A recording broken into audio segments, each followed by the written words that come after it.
that's haunted, let it die.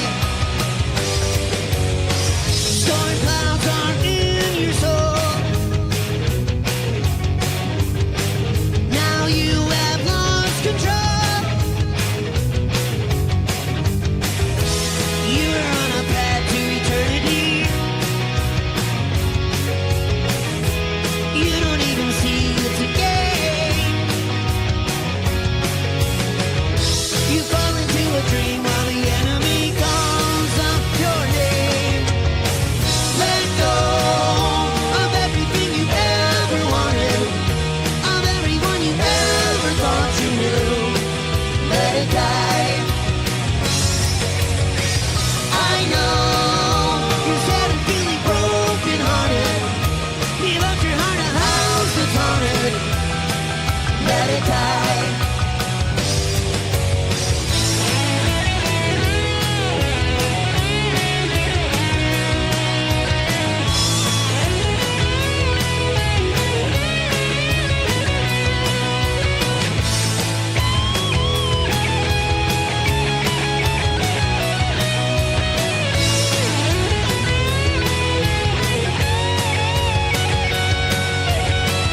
Let go of everything you ever wanted, of everyone you ever thought you knew. Let it die. I know you're sad and feeling broken hearted. You left your heart a house that's haunted. Let it die. Let go of everything you ever wanted, of everyone you ever thought you knew. Let it die.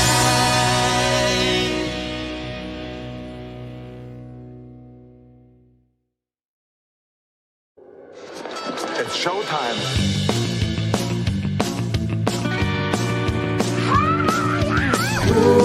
All these socials, Taking down the other podcasts one by one. all these socials, That clip is why people make fun of you. with Carl This is all just for the radio. and Blind Mike. We have a lot of business to take care of. All these We are socials, the number one podcast on the internet today. WATS. Welcome to yet another episode of WTS, the show thousands of people come to answer the age-old question, what's the deal with social media? You won't find another show about social media that gives less of a fuck. I'm your host, Carl. With me, as always, Blind Mike Geary in a new location, in a new studio. What's happening, Mike? I'm so mad you got a roadcaster. That's right. I'm so upset about this. The king of the buttons. I've got all sure- these buttons now. Your show has turned into fucking Chad Zumach show. This is terrible. I'm not happy with you, sir. That's all it's going to be soon is noises. And I've only got 6 of them. So I mean, we both have soundboards over here, so it's going to get fucking a little bit annoying. annoying. Stop right there. There've been no laughs. What do you mean? None. I'm sure that you could put different sounders on there, right? Different drops. I guess I could eventually. You're just Once I'm going to leave sick of those? yeah.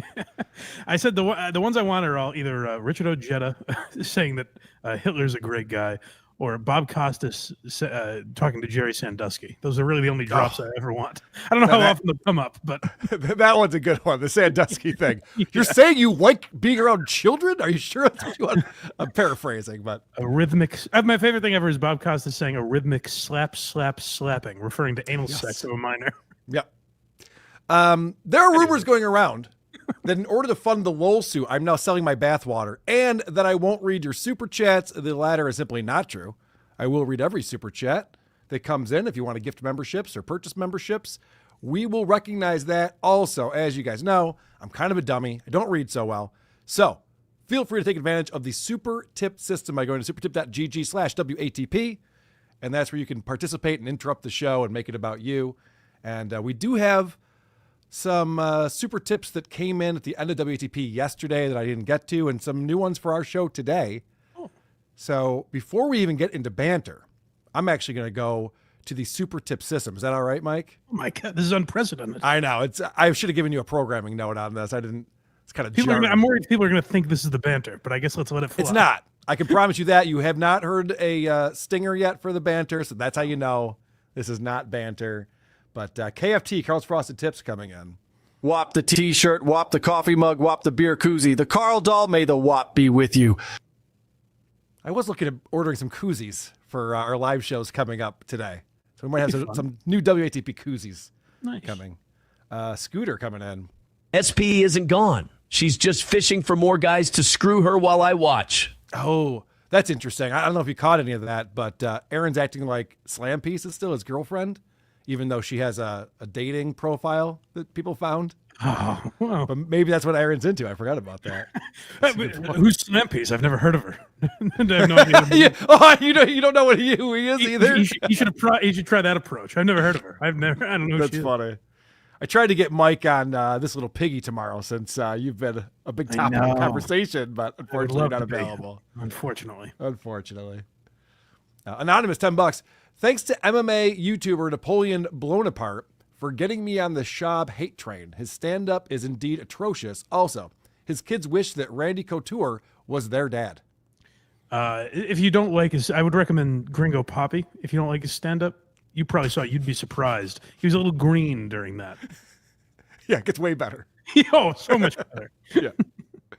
Anonymous also says, shout out to Lex Jurgen from the Last Men on Earth podcast for introducing me to Lena Dunham, the same girl who eats cake in a toilet nude and did weird Oedipal adjacent stuff with her sister.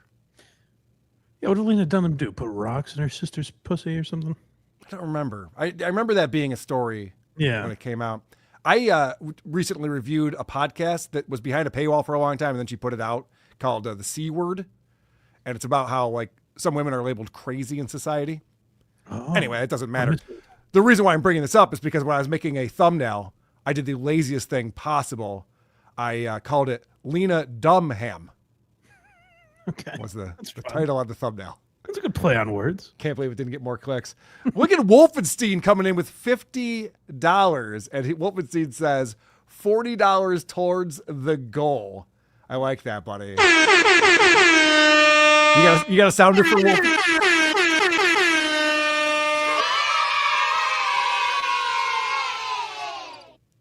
Should we have a sounder off for this? $50, $40 towards the goal. That's the movie math. That's how that works. Anonymous coming in.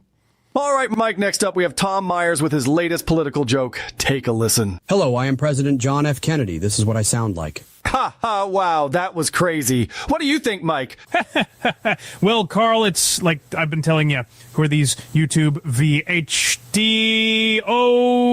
Who are the ES YouTube VADOs?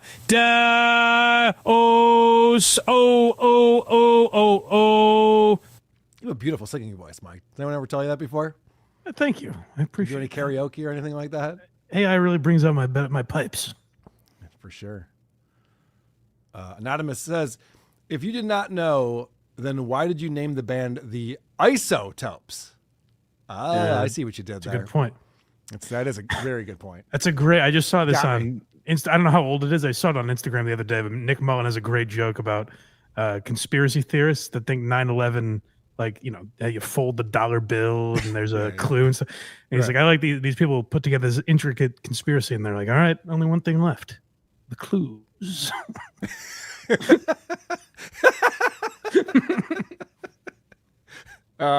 Silence Do Good coming in.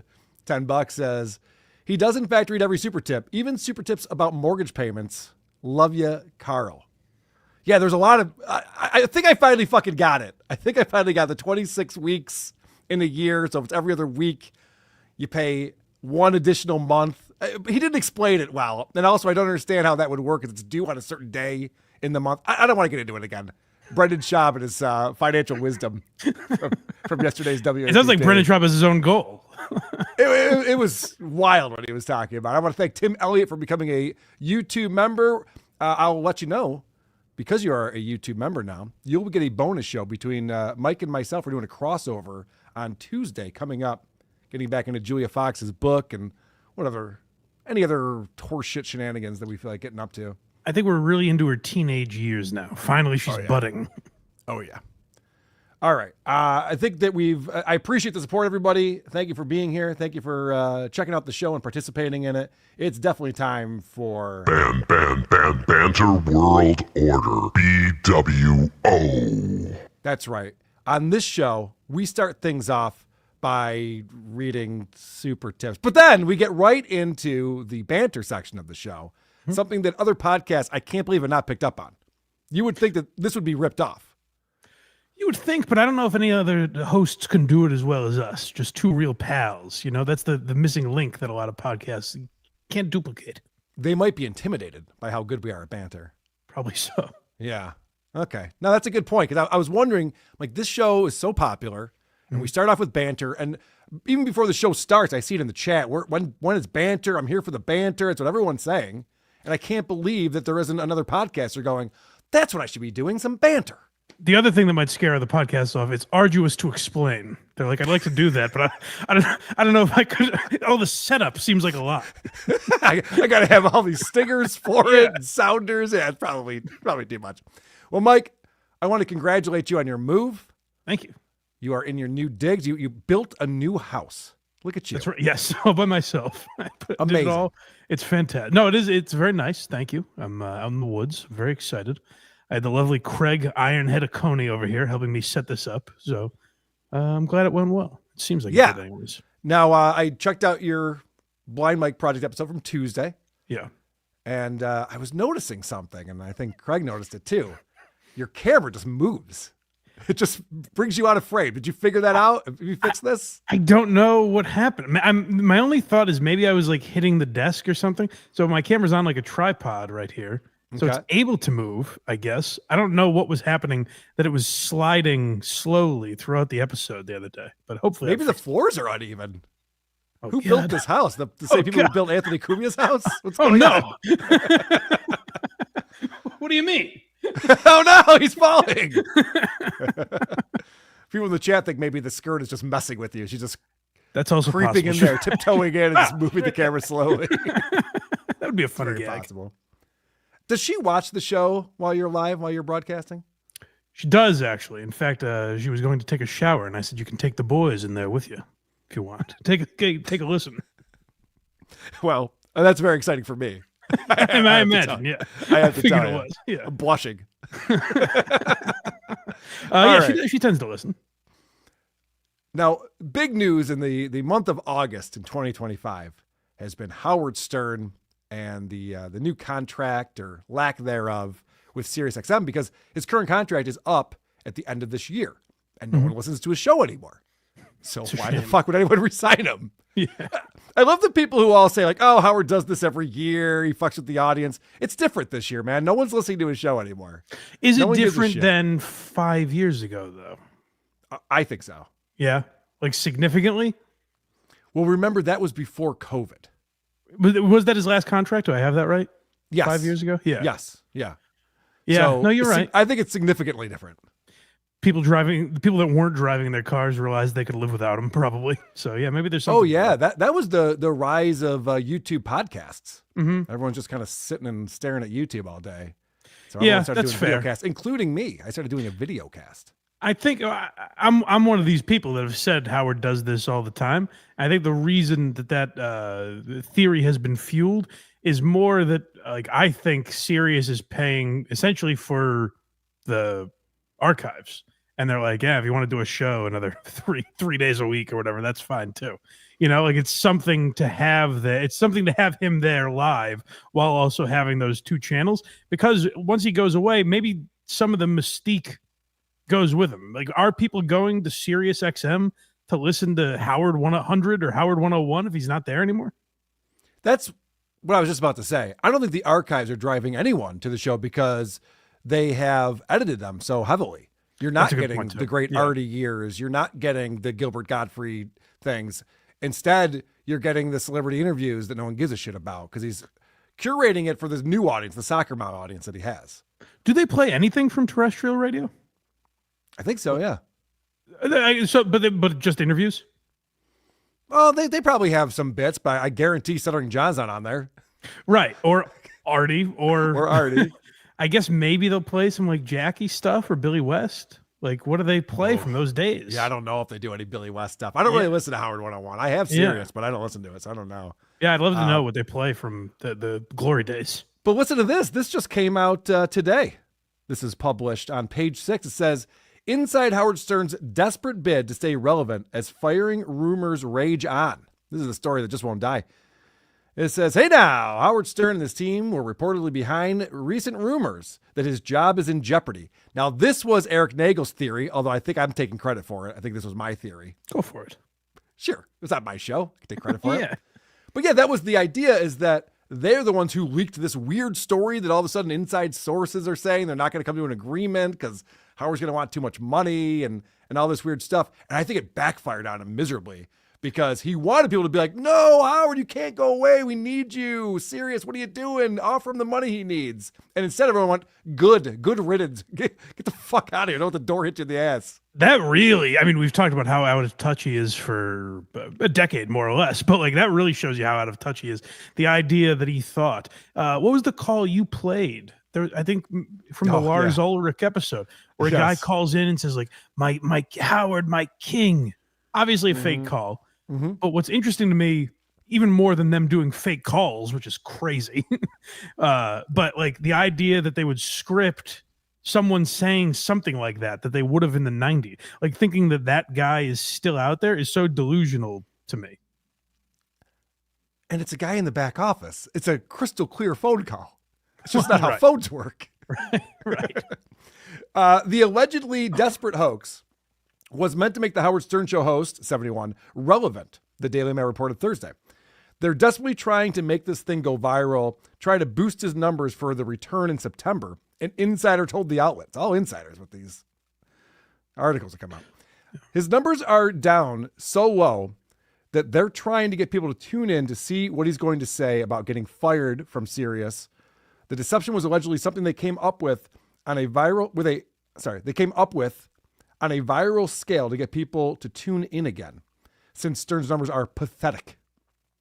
Well, it's a good idea because people will be paying attention. Like people are interested in this for better or whether they are like, well, good riddance, Howard. People are interested in this story. Again, what they're not realizing is when they come back in September, and if Howard says anything interesting, Cardiff Electric and whoever else is just going to post it on Twitter and YouTube, and that's where we'll watch it. We're not going to buy Sirius to listen to him. Right. Yeah. Any interesting information, and he has a pretty good PR machine too. Yeah. So when there is an interesting guest or something happens on his show, we hear about it. Right. The individual insisted that the former America's Got Talent judge, who will address the rumors during his September 2nd return, doesn't have plans to retire anytime soon. Wow. That's not surprising. Stern notably began hosting a show in 1981 and has been with Sirius since 2006. The Sun reported earlier this month that while SiriusXM planned to make Stern an offer when his contract ends in the fall, the company doesn't intend to for him to take it. The outlet alleged Sirius and Stern were never going to meet on the money that he's going to want. He's no longer worth the investment. They're not going to keep paying his hefty salary. The Daily Mail claimed Tuesday that Stern plans to give his haters a rude awakening by announcing his renewed contract when he's back on air next month. I wonder if he's even capable of doing that. Like, I wonder if he's capable now of inspiring any, like, oh my God, maybe he's back. Well, let me play you the promo. We talked about this on the show, but this is the SiriusXM promo that they're running on SiriusXM to get people excited about his return. Fall of Howard Stern. The shock jock just got his walking papers from SiriusXM. The guillotine's coming for Howard Stern. The tabloids have spoken. Howard Stern, fired, canceled. Is it really bye-bye Bowie? Chaos is swirling at the Howard Stern Show. Did staffers talk to the press or writers withholding their best jokes? Nobody knows what's going on or who to trust. Now we can reveal all the questions will be answered. All the truths will be told by the one man truly on the inside. Howard Stern will speak. Tuesday, September 2nd, Howard 100.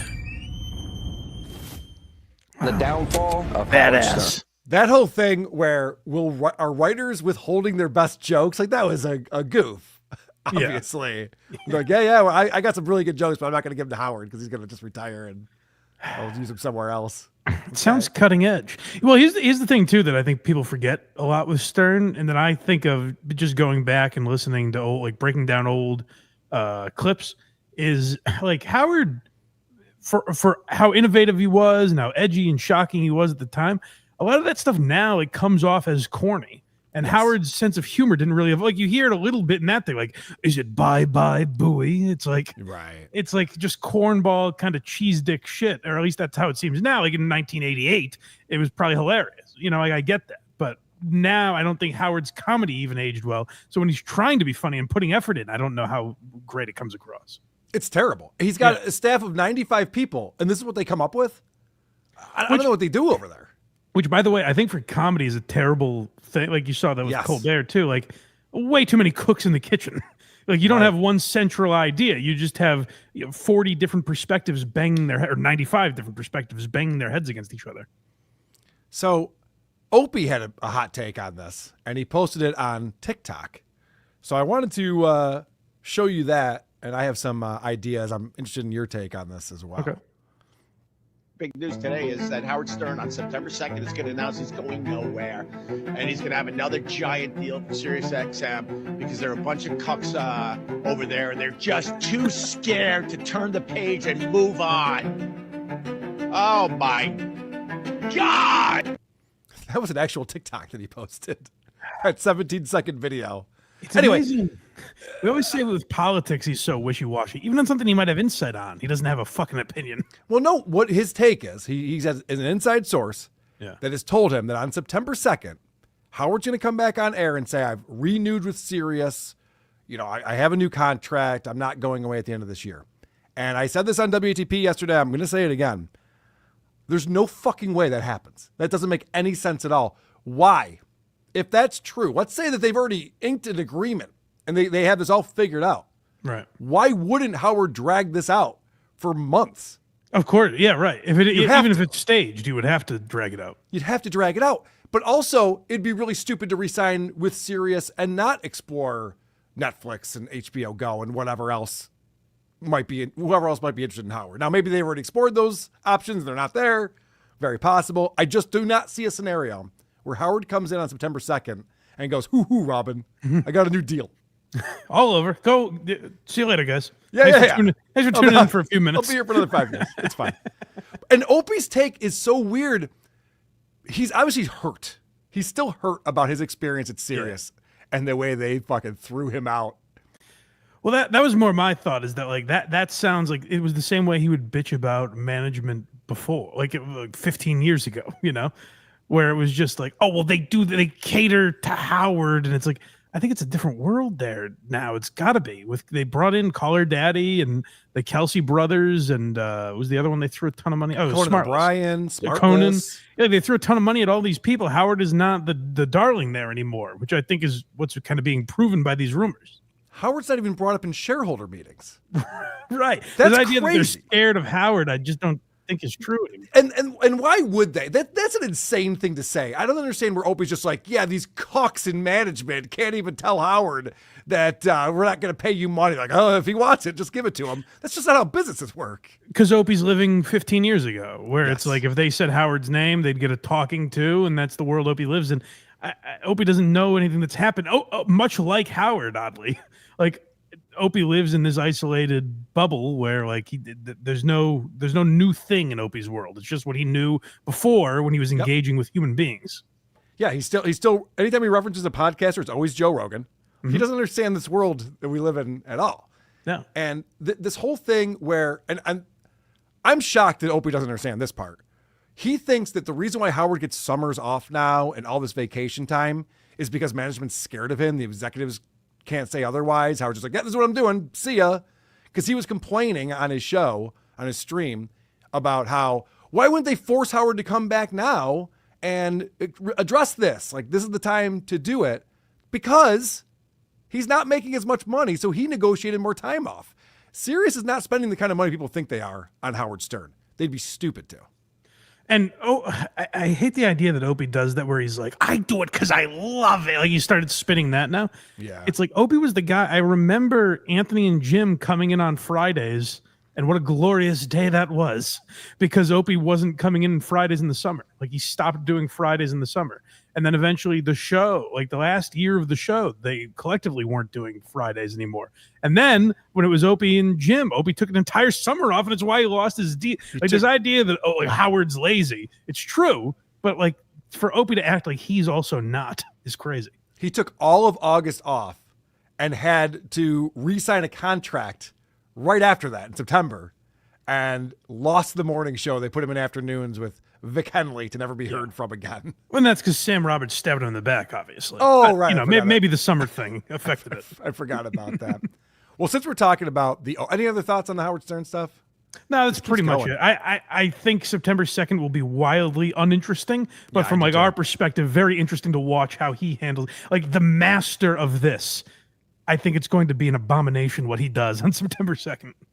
Yeah, I'll be tuned in for it. Well, we'll definitely cover it on WATP. And I don't expect it to be interesting at all. I expect it to be a huge waste of my time. But anytime I sit down and listen to Howard Stern as part of my job, it's a giant waste of my time. But that's what makes it not a waste. That's the beauty of your job. Kind of. You'd be surprised, man. If I sit down and I'm listening to the Howard Stern show, I'm like, I'm going to clip this show. So maybe someone tips me off, there's something interesting happened, or he's got an interesting guest on there. I can go 35 minutes and go, I haven't pulled a fucking clip. I got to find something else to review today, because there's no content here. There's nothing to talk about.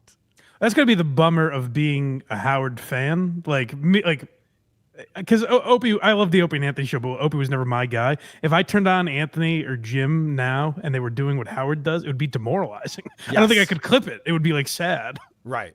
I agree. All right. So since we're talking about the Opster on TikTok, here's another TikTok video that he posted recently. And he's on there with Ron the Waiter talking about Aerosmith. I love a bunch of Aerosmith songs, but you know his biggest hit he didn't even fucking write? Which one, the poppy shit? The one from Armageddon. Don't wanna miss a thing. That's not an Aerosmith song. They sang it.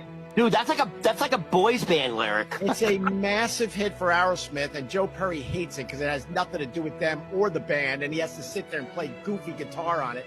The fact is, it was written by a lady that had a million hits. The same person that wrote Don't Wanna Miss a Thing also wrote If I Could Turn Back Time. Dude, that's my share. What do you think? I'm working on it. If I could turn back time. Honestly, it's not bad. All right. You're wondering why I just made everyone sit through that. Let me explain. I am this. a little bit, yeah. Let me explain this. Opie's one of these guys who reads Rolling Stone or watches a YouTube video, and he's got a little bit of knowledge about something. He can't wait to tell you about it. Oh, I'm an expert on this thing. Do you even know that Aerosmith's biggest hit wasn't written by Aerosmith? Okay. The problem with this is that this is, for a radio show, something you do to just fill time. Mm-hmm.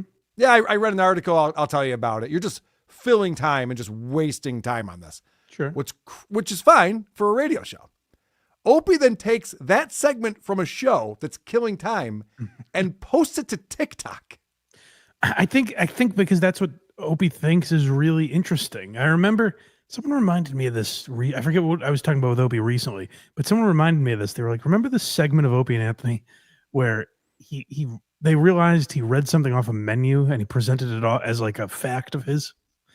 I don't remember the exact context. Anthony would probably remember. It was like a classic segment because Opie said something and they were like, what is this? And then like eventually it came out that he read it off of a menu and was just regurgitating it as like his own thought. Just a fun fact. Yes, something. exactly. Yeah. And like that's what he does. That's the perfect encapsulation, saying he reads Rolling Stone or whatever, because that's Opie's level of knowledge, is like, hey, isn't this interesting? Now that might have been an interesting conversation if Aerosmith came up naturally or 20 years ago, 30 years ago, whenever the fucking song came out. Yeah. But like just to have that conversation and be like, hey, kids on TikTok, what do you think about this? Was Joe Perry really miserable? Go ahead in the comments. And not to be a drop, but I got to tell you, I've been texting with Anthony a lot lately. He's obsessed with Opie buying views. It's never been more obvious. Also, really there's think he is? 16,000 people watching his show in the morning. Oh, okay. Well, never mind. So I didn't know that. The Howard Stern stuff, I believe his numbers would be up on those videos. I just do. But yes, if it's, but they're not Howard Stern things. It's just him and Ron the Waiter in a morning stream. All right, then Anthony might be onto something. Oh, he's definitely onto something because he was showing me today this video at 26,000 views. 26,000 views. His show this morning. Just out of nowhere. Just these videos are just getting tons of views all of a sudden. So he's got 26,000 views. He used to have 300. And what happens is when the show ends, there's 26,000. You go back 5 hours later, there's another 150. It's just not how YouTube works. It's better to watch it live, and I've always said that about Opie's show. There's 26,000 views and 7 comments. Okay. And most of the comments are like, "Are you buying views?" Right. I defended him on the Howard thing. I was like, "Oh, well, people just weren't engaging, but they were watching for a little bit." I will say the Ron the Waiter bump isn't worth nothing. Are we taking that into consideration? Shut the fuck up. I have a guy, Billy, has been emailing me. He actually has the forensics behind this. Like, he's tracking by minute how many active viewers there are, how many comments, how many likes. And he was going through and showing me all the data that proves that Opie is buying views. And he said, he just sent me more. I got to look into it. So 26,000 views. Are there 2,000 people watching live? You know what I mean? Like, how many people are watching him live? Well, I think 47, but there's a lot of bots. Robots fucking love his show, man. Robots can't get enough of it. Well, that's what I mean. Is Opie would be doing 9 hours because he'd be getting so many comments if he's getting 26,000 views live. I know, and then they addressed it. We played this on WATP yesterday, but they addressed it where he's like, "How many people are watching this right now?" And Opie's like, "Yeah, 16,000." And Ron the Waiter's like, "Yeah, that's because of me over here." It's like, you guys can't possibly believe that. 16,000. What are you talking about? It's not true. I think the Unnamed show with Dave Portnoy does like 16,000 in that range. Yeah. I don't think Opie's doing those numbers these days. I doubt it. Yay, super chats. Ann McNally's over on supertip.gg/WATP. For the goal, 300 one at a time. Yes, we need $300,000, $1 at a time. That'll be funny that way. Vance Lightning coming in.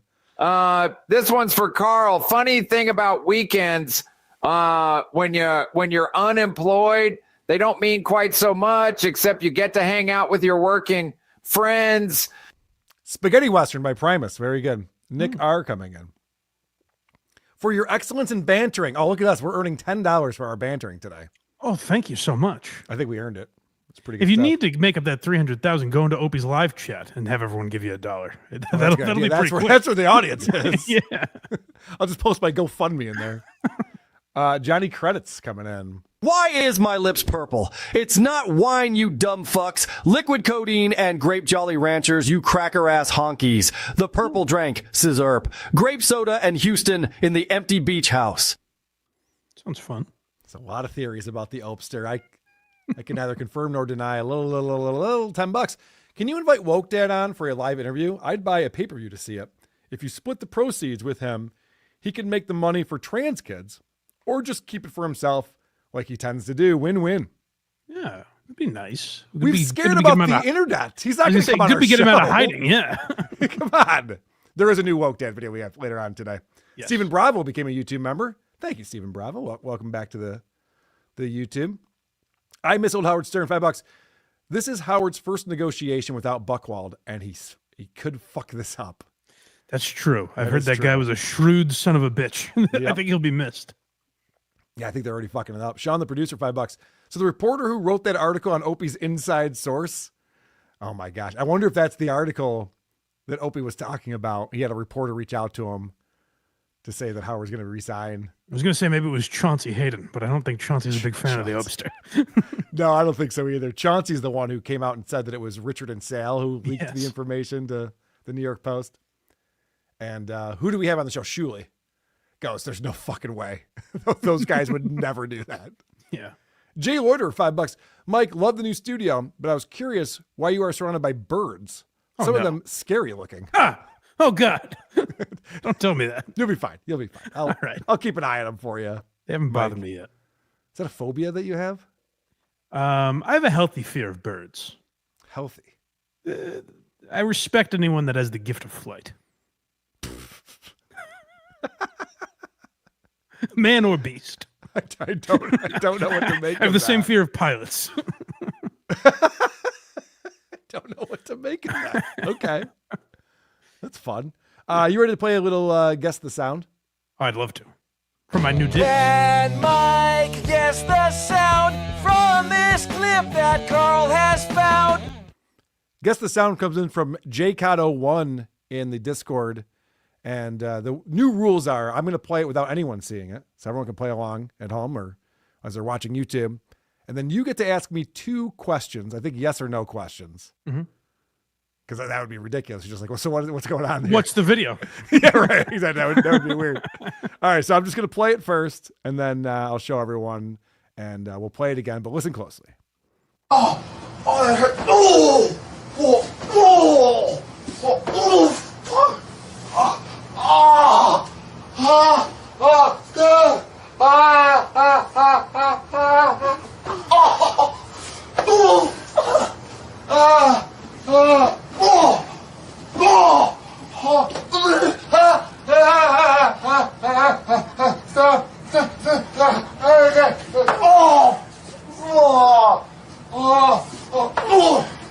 oh, oh. Please. Oh God. I don't know what I did. All right, that goes on for a while. Mike, any questions or any thoughts on that? Is another John's person... earbite says it's Carl and Adam Bush. No, it's not. It's not me with Adam Bush. I promise you that. Is another person inflicting pain on this man? Yes. Okay.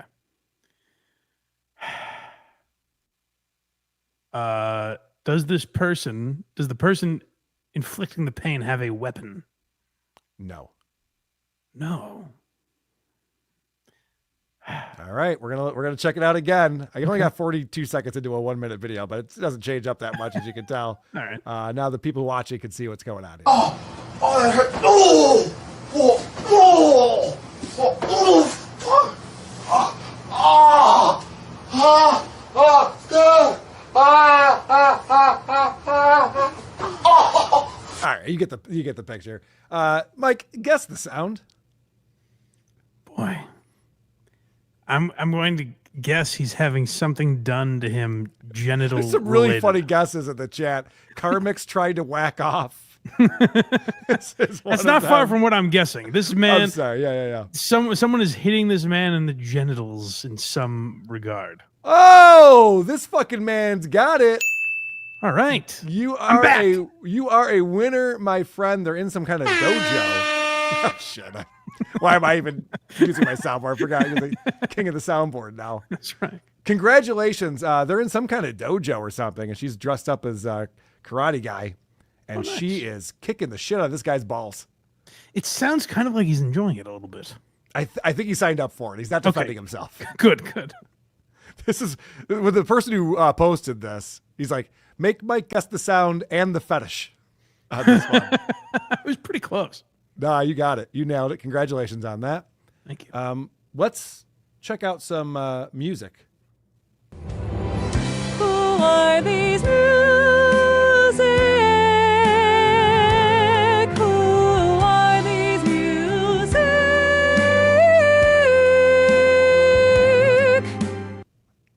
We got to get a new jingle for music because we do this segment quite a bit, and that's the old style AI jingles that we had. So Brandon, formerly of Shitty Song of the Week, he was on WTP recently. He texted me today and said, you got to check out River Perrin.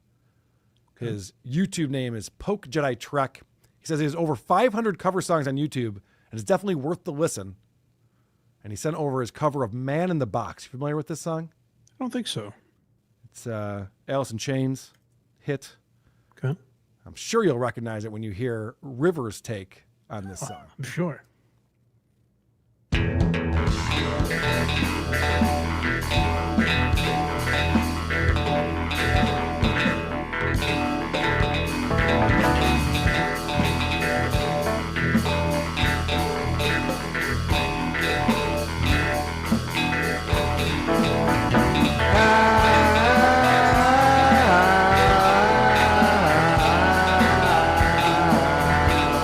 God.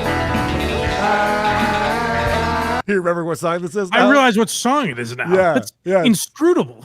Spot on, huh?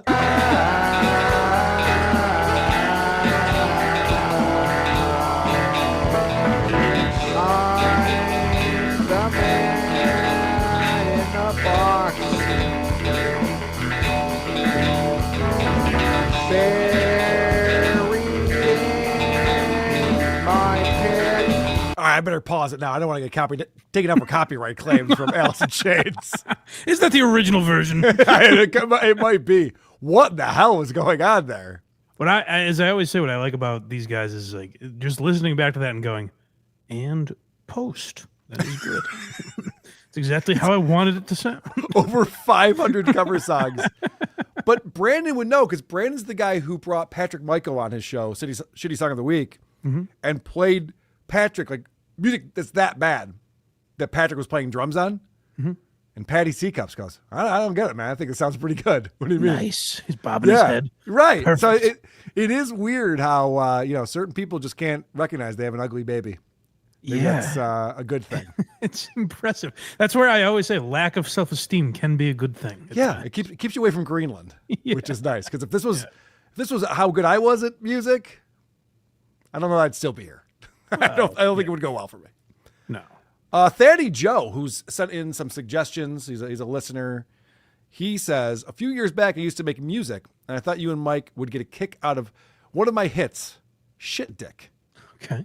I'll play a little bit of Shit Dick for you. This is a little better than what we just heard, I think. Did I grab the wrong link? Let's see. Here we go. Yep. That is the wrong link. If I was like, now this is good.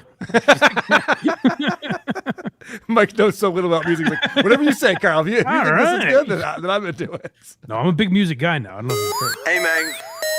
Hey, man. TJ2 Whoops and Jabba the Gut live here from Wandering Ninja Clan Studios, and boy, do we have a topic today that I feel like most people are scared of. Let's bring some light on it. If you put it in a bud and it starts to feel like sludge, you got shit dick. What? Man, that shit dick. And if you sink it in that hole and it's stinky after you blow, you might have shit dick. You got shit dick. And if you put it in a bud and it starts to feel like sludge, you got shit dick. Man, that shit dick. And if you sink it in that hole and it starts to smell like mold, you might have shit dick. Man, you got shit dick. Yo, I gotta tell you about the. All right, then it goes into a verse about a story of a guy having butt sex with someone. So I want to hear how it goes. I thought the hook was decent. It's not bad. I like it. Yeah. You got shit dick. I'll be singing that all night, probably. Definitely. Yeah, it's an earworm, yes. I think. Let's head over, since we're on YouTube, as part of our music segment, let's make it official. Let's head over to YouTube. I'll stop the show and watch YouTube. This was actually tweeted at us. Mike, you might have seen this. Cynic Please, at Cynic PLS, tweeted this at us. And he says, this is why John CERASANI is good at blackjack. Now, you've heard me talk about this a lot. I am a blackjack player. I understand how it works. And when John goes, I'm actually really good at blackjack, I go, how's that fucking possible? The math is the math. It is what it is. It's hard now. There's certain videos to stay away from because Carl gets too wrapped up in the blackjack. I know. Nooks and crannies. I know. I was feeling a little bit like Craig with politics when we were going through the blackjack. I'm like, well, of course you don't hit against a 6, but whatever. I'm like, no, the guy's an idiot. Let's call. I know. Make fun of him. I know. I'm with you on that. No, this is a good clip, though. I'm glad he's going to teach us simpletons. He's going to explain to us why he's better at blackjack than the rest of us. Remember, he's like a pamphlet, like a 12-page pamphlet to teach you how to play blackjack. Yeah. And I've not ordered that, but I feel like I'm learning a little bit about it with this video.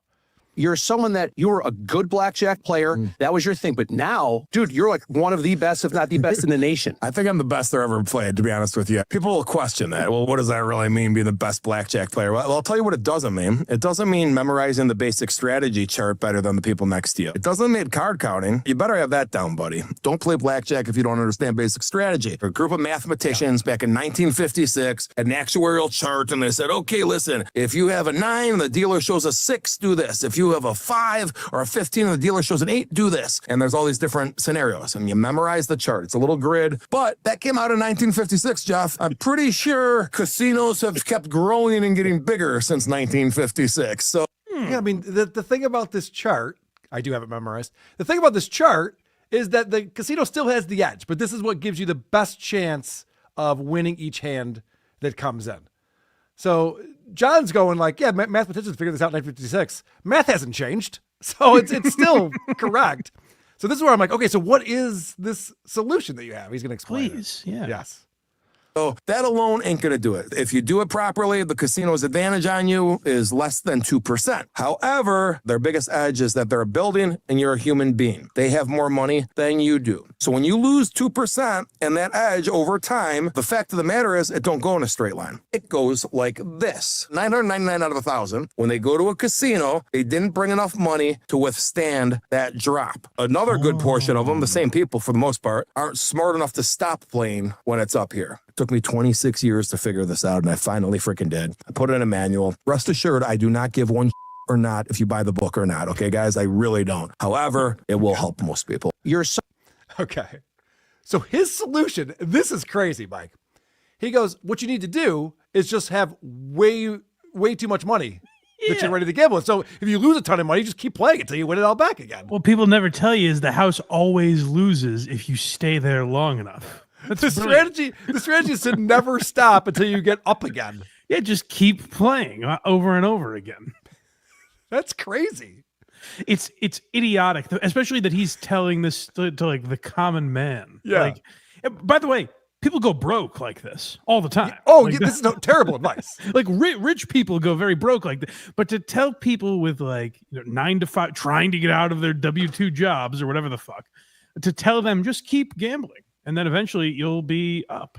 What's wrong with that? I do agree with the once you're up, walk away. Sure. Part of this. Yes, that I makes sense. 100% agree with. Yeah. But I remember when I was a younger man, I was doing some online gambling and I had this strategy. I'm like, oh, this is foolproof. And what you do is you bet a certain amount. If you lose, you double it. And then if you lose again, you double that. If you lose again, you double that. Eventually you keep, you'll hit and then you'll win your money back. Sure. And then when you win, you put that aside. And I'm like, oh, this is foolproof. And then you lose 12 in a row because that fucking happens. And now you're like, oh shit, I've lost all my money. I don't even think DraftKings would tell you, like, just keep gambling. Like, no, they definitely would not. They would be like, do you have a problem? Here's a phone number to call. I like the audacity to be like, I'm actually the best blackjack player in the world. Like, it's a shame. Yeah. Like, I don't brag about this a lot because, I'm not going to get my dick sucked for it, but I'm top 3 in the nation in Uno. And I don't get the accolades that John CERASANI gets. It's a shame. It's funny you bring up Uno because I wanted to give you an update on Julia Fox. And of course, Julia Fox told us about her first date with Kanye. They went up to the hotel room and she's like, oh, this is going to get wild. And he pulls out Uno. They started playing that. That's a good point. Yeah. Yeah. Because that's where Ye's at as far as strategy games are concerned. Wild? I want it to be green. Cool. So Julia Fox was, there's an update in the New York Post. And I want to thank Charles Dupree for sending this in. And it's good timing, too, because like I mentioned, we'll be doing a crossover bonus show between Who Are These Podcasts and the Blind Mike Project on Tuesday. It'll be on my Patreon. It'll be on your Patreon. If you're a YouTube member on either channel, you'll get it. We've been going through Julia Fox's autobiography, her memoir. And we'll have one member of the gossip columns commenting on another. Both salacious, Carl and Julia Fox, both salacious page sixers. Mike, we were talking about this before. We were talking about this before the show, I think. Yeah. The fucking photo the New York Post used of me with Tukey and Dr. Steve in a Tukey costume. Rochester socialite. They really did me dirty with that one. Playboy Carl Hamburger. Hey, we were having fun at Hackamania. I don't know what to tell you. All right. Julia Fox clarifies her sexuality after coming out as a lesbian. This is also page 6, a website that is super obnoxious to read. Julia Fox identifies as pansexual. Mike, did you know this? Oh, good. This is big news. It's important. 1 year after coming out as a lesbian, the actress clarified to Allure that she could be attracted to anyone and anything. Now, we actually broke this story because it was a TikTok video that she put out where she explained that she's a lesbian now. I remember In that. the wide-ranging interview published Tuesday, the 35-year-old explained, "If it were just down to the physical, I'm more attracted to the female body. Men don't do it for me at all physically." Boy, that's not what I'm hearing in the early pages of this book. However, Fox noted that she can be attracted to a man's mind because she is a vibes person. Mm-hmm. You They follow all, this seem, so far? they all seem like brain surgeons that Julia Fox is going after. The Uncut Gem star went on to say that she has never gotten to full relationship status with a woman, despite definitely having crushes and doing some stuff. Oh, that's nice. Fox can't see why a man would be beneficial in her life and no longer wishes to entertain them. It's really important. It's funny this came out because I was walking around the other day thinking, like, who's Julia Fox fucking right now? Man. Muff or cock? Who's she getting wet for these days? Very curious. In fact, she doesn't miss men at all. Instead, Fox is laser focused on being a good mom, on being a good provider, and on making her dreams come true. This fucking bitch hasn't had her dreams come true yet. Oh, fuck. Such a good mom. I remember all the times I would open the newspaper and read about my mother's sexual orientation. And I would think, good. Now I can go to bed happy. Do you remember we played the clip of her in her apartment where there's just mouse droppings all over the place and this kid's crawling around on the floor? It's a baby crawling around with... Yeah, try bringing a lady back to that, mouse Julia. shit. Yeah, maybe that's why she's not going all the way. Guys will fuck you there, but... Now I gotta scroll because ads are fucking with my life. It says, she quipped, "There's just so much more you can do with your time than waiting around to see if a guy's going to text you back or not." Oh, okay. So that's what this really is. She's getting ghosted by dudes. Yeah, well, we've seen she dates scumbags, and Yes. she's a moron. Like, that's what happens. Okay, yeah, I think way you of cracked life. the case. I think you figured this out. The Down the Drain author issued a playful apology. "So sorry, boys," when she came out as a lesbian on July 24th on TikTok, shortly after revealing that she was 2 years celibate. At the time, Fox reposted a video of a social media user saying, "I love when I see a lesbian with their boyfriend. It's like, you hate that man. You literally hate him." Wait, when you see a lesbian... That was the video that we played. It was stupid. Oh, She's a okay. dumb person. She's not entertaining. I pity the poor, I'm assuming, girl that bought into the lie that if you get your degree, you can be a real journalist and really break stories and make a difference in the media. Having to be subjugated to, "All right, so you like women more than men?" All right, I'll write that down. I'll shit out some page 6 article and talk about who Julia Fox is fucking. Pansexual, so you just fuck everything and anything. Cool. All right, Okay, yeah, I'll cool. write that down. That's news now, I guess. All right. Fox, who briefly dated Kanye West in 2022, revealed that she was a lesbian, but promised it won't happen again. As for why she had a harder time realizing she was queer, the Forbidden Fruits co-host said on Tuesday that women are so programmed to perform for men. She noted, "So much of my survival is hinged upon men taking care of me." This doesn't sound like someone who's none of this is sexuality. She's talking about how she hates men, fuck men, they don't text me back, I don't want to have to deal with them, I can raise my kid without a man. None of that's sexuality to me. Like, none of that's She's not attracted to women. She's a confused feminist. She's trying to, we've seen some of her videos where she's trying to become more of a feminist, and that has led her, because she's so sexual, we're seeing in the pages of this book where she's like, I guess I want to fuck women now. And this is all an attention grab. Anytime a celebrity changes their orientation multiple times, I tap out. She has nothing going on. Right. Did something caught my attention there? Did you say the Fruit of the Loom, whatever the fuck podcast? Forbidden Fruits co-host, yes. She has a podcast?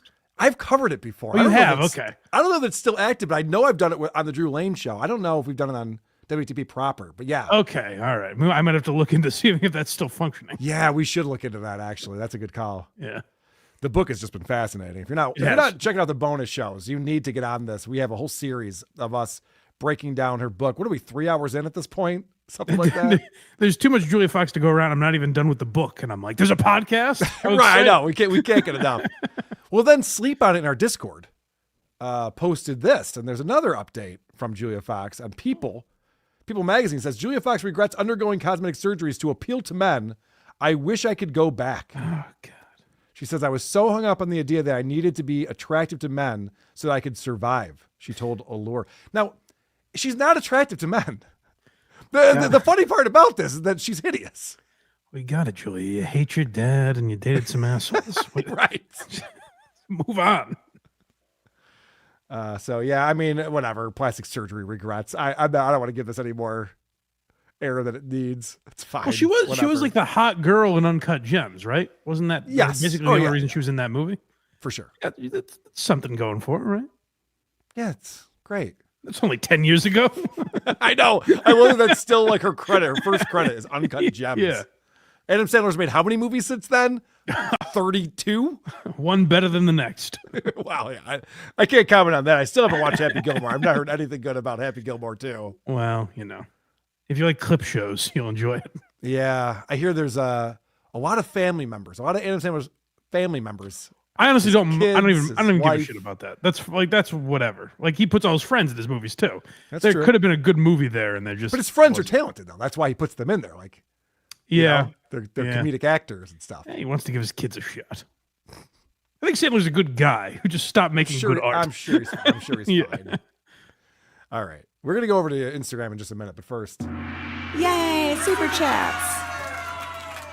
we want to take a minute to recognize people who are supporting the show over at supertip.gg/WATP, like Turbo7049.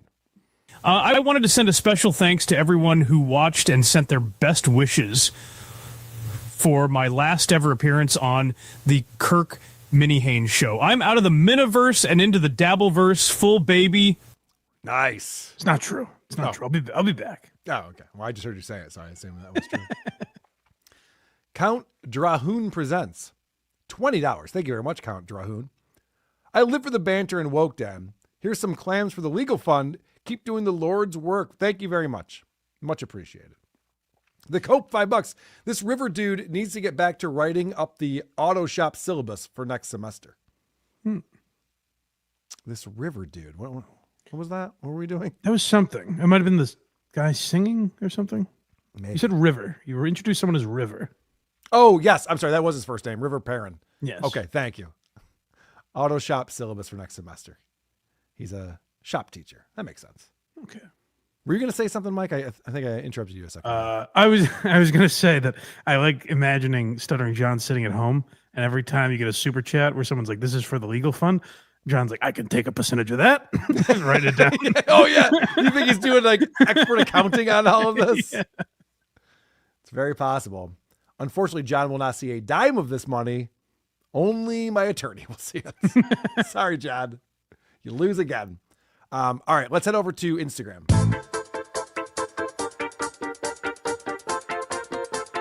Blinded like Blind Mike. Don't be a douche. Instagram in the night. Blinded like Blind Mike. Check out these reels. They might make you want to fight. So Coleman Merchant found a new guy for us.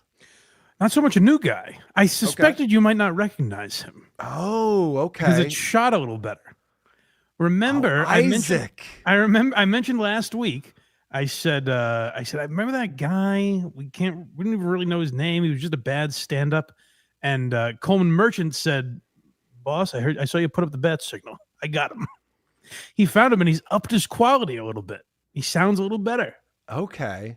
I mean, actually have the writing, but we actually have a voicemail about that coming up later. But yeah, we were curious, like, who was that guy that was doing stand up who wasn't very good? Yeah, and it was Isaac. It's like Isaac with one S. Yes. And so let's see what he's posting on Instagram these days. What's up, you guys? How you guys doing today? You guys having a good time? Nice. No one drinking? Anyone drinking here? You guys are all sober? What's wrong with you guys? This is Hollywood on a Sunday. I remember back in the days in Hollywood, it used to be all lit and popular, and like it was like 3 a.m. and people were still out. Now these days, it's like midnight. Everyone's like asleep already. That's it. Wow. He posted that. He's like, look at how topical this is. I'm talking about the day, the day of the week it is in the place that I'm at. Yeah. Sometimes people stay out late, but not today. You guys remember when 3 a.m. people were still partying? And again, much like that singer, I love the idea that he's like, perfect. Yep. This is right where to end it, and I'm going to post it. It's better than the crowd work stuff. Like, yeah, you can burn that material. You're not going to always be performing on Sunday in Hollywood, so why not? That's true. When I heard Mark Maron bitching about comedy and he's complaining about stuff people are posting on social media, I'm like, oh, maybe he's just following this guy. That's why he's so angry. I would be angry too if I was Mark Maron. I'd be making the rounds, never promoting my Netflix special and only complaining. Have you seen this Isaac guy? It's ridiculous. Well, maybe this next one's a little better. Someone told me I'm a reincarnation of Andre the Giant.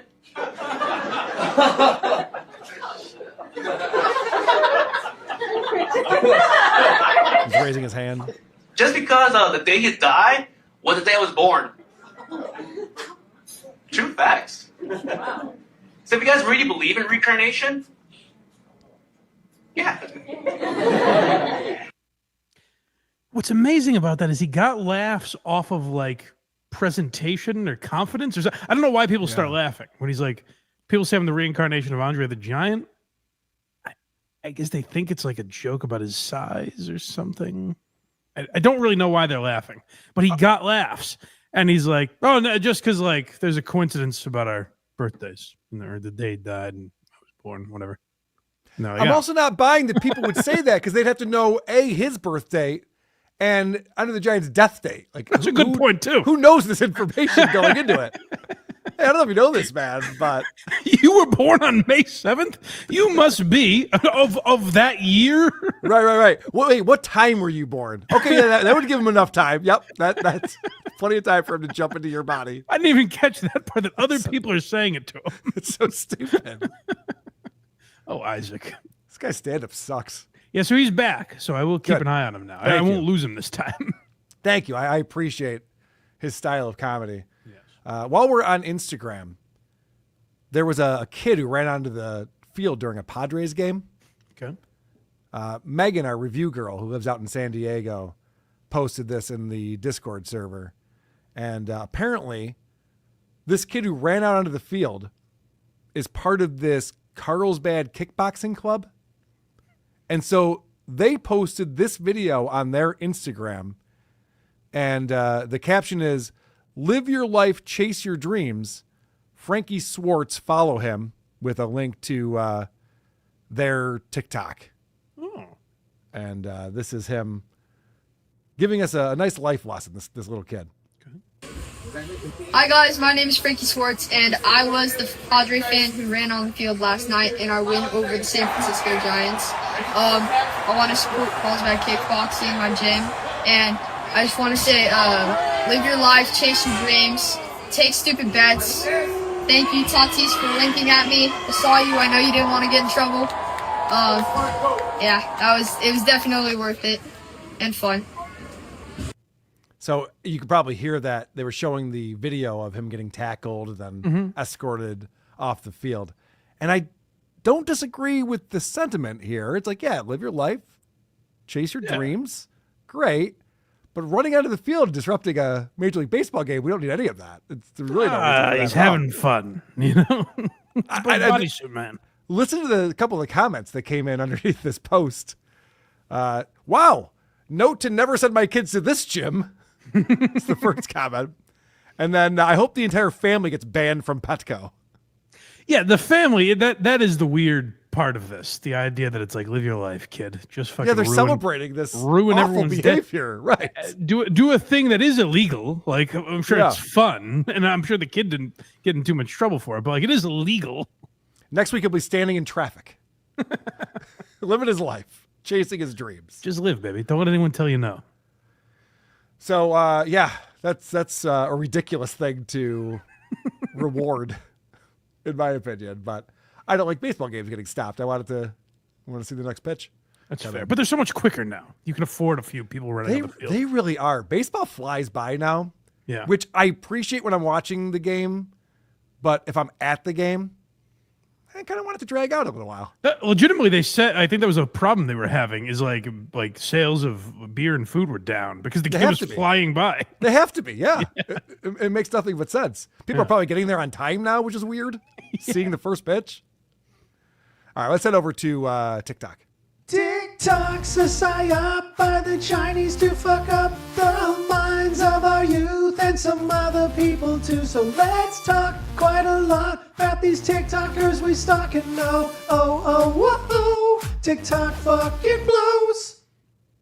This is pretty funny. My buddy Danny in Discord posted this. And what we're seeing here is there's a guy interviewing two very fat women. And it's like a man on the street interview thing.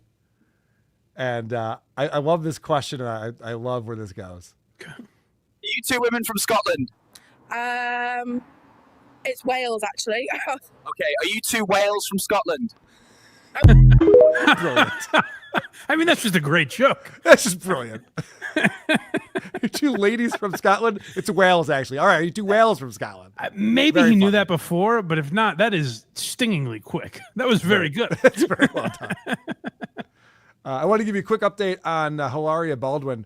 I was checking out her TikTok. There's really nothing to show because it's just music and dancing. Okay. But apparently, she's been posting all these videos on TikTok where she's dancing around. She's dancing with Alec, and she's dancing by herself. And there's all these like quick 10-second clips where she's showing off her different moves. Mhm. And then someone posted something about like, oh, are you going to be on Dancing with the Stars? And she liked it.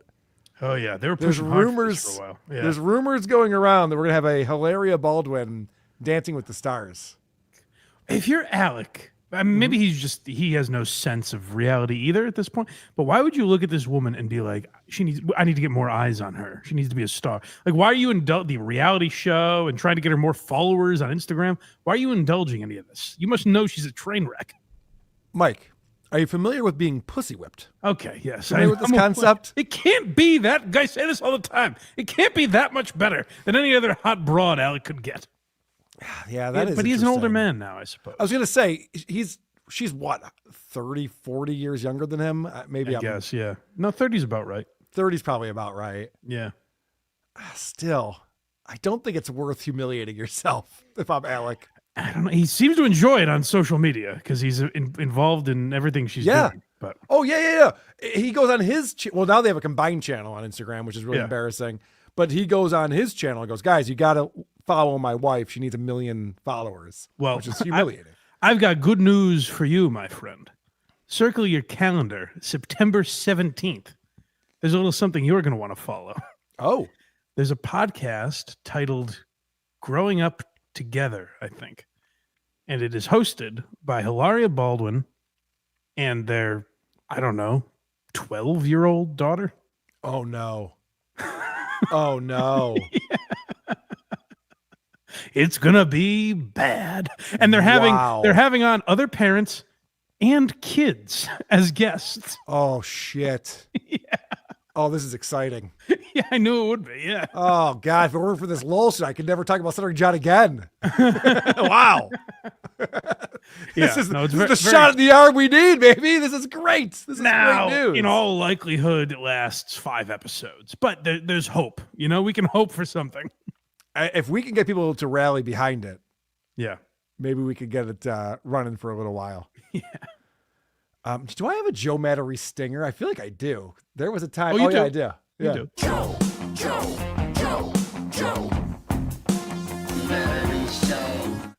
Yes, How do I get that on my board? Speaking of podcasts that faded pretty quickly, it's Joe Matarese show. But thankfully, he's on TikTok, and he's got some hilarious skits that he does with his buddy there. Yeah, this is new guys. They're the Laurel and Hardy of our time. They're quite a duo. They're quite a duo, and more Jersey humor. Mm-hmm. Now, guys, I don't want to spoil any jokes here because it's going to get pretty funny. But I just want to remind everyone that Joe Matarese grew up in Cherry Hill, New Jersey. This is a suburb of Philadelphia and a pretty well-to-do suburb, affluent suburb of Philadelphia. I'm laughing already. Hell no, this is going to be great. Ain't you like a South Jersey guy? Yeah, Where are you from? Cherry Hill. That's where I'm from. Really? What part? I'm from Woodcrest. Where are you? Near there. I'm Country Club Drive. I live right next to the Goldbergs and the Rothsteins. You probably don't know the area. I know it. It's a small area. Where are you from? It's like between Winterford and Vito's Pizza. Oh, that's Cherry Hill? I thought that was Camden. That's like the projects. No, I mean... Listen, you've always been a good guy, man. If you're hard up for cash, dude, just ask. I gotta get out of here, though, all right, man? I'll catch you later, dude. Good luck. Good seeing you. What is that? What is any of that? I guarantee there isn't a person from Cherry Hill or anywhere near the Philadelphia area who would find this even mildly amusing. But not only, it's all illogical. It doesn't. These guys obviously know each other very well. You've always been a good guy, and yet the conversation starts with, "Ain't you from South Jersey?" Yeah. He doesn't know the state he's from. They seem to have known each other for some time. And the punchline is, I grew up in the shitty part of Cherry Hill, and so the guy hands him cash. Oh, you probably need this. Yeah. Why? Because I grew up there 50 years ago? What do you mean? I'm an old man now. Yeah, right. I should be retiring soon. Why would I need cash from you, sir? The sketch should be someone watches this sketch and then hands Joe money and says, "Here you go." Yeah, So you look so like you're you down need on your luck. $50. I got to tell you, I've never seen anything like this. Joe Matarese's career, I've never seen anything like this. He went from a guy on TV to becoming a regional comic.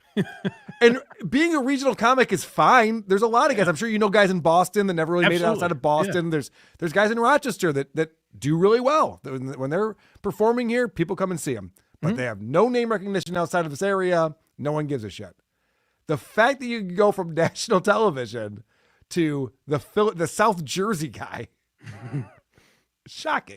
Well, and there's guys like Lenny Clark from out here in Boston that had like major success nationally, but are kind of like content with just doing shows at fucking Giggles and Saugus, and like he likes that. Like that's his life now in his older years.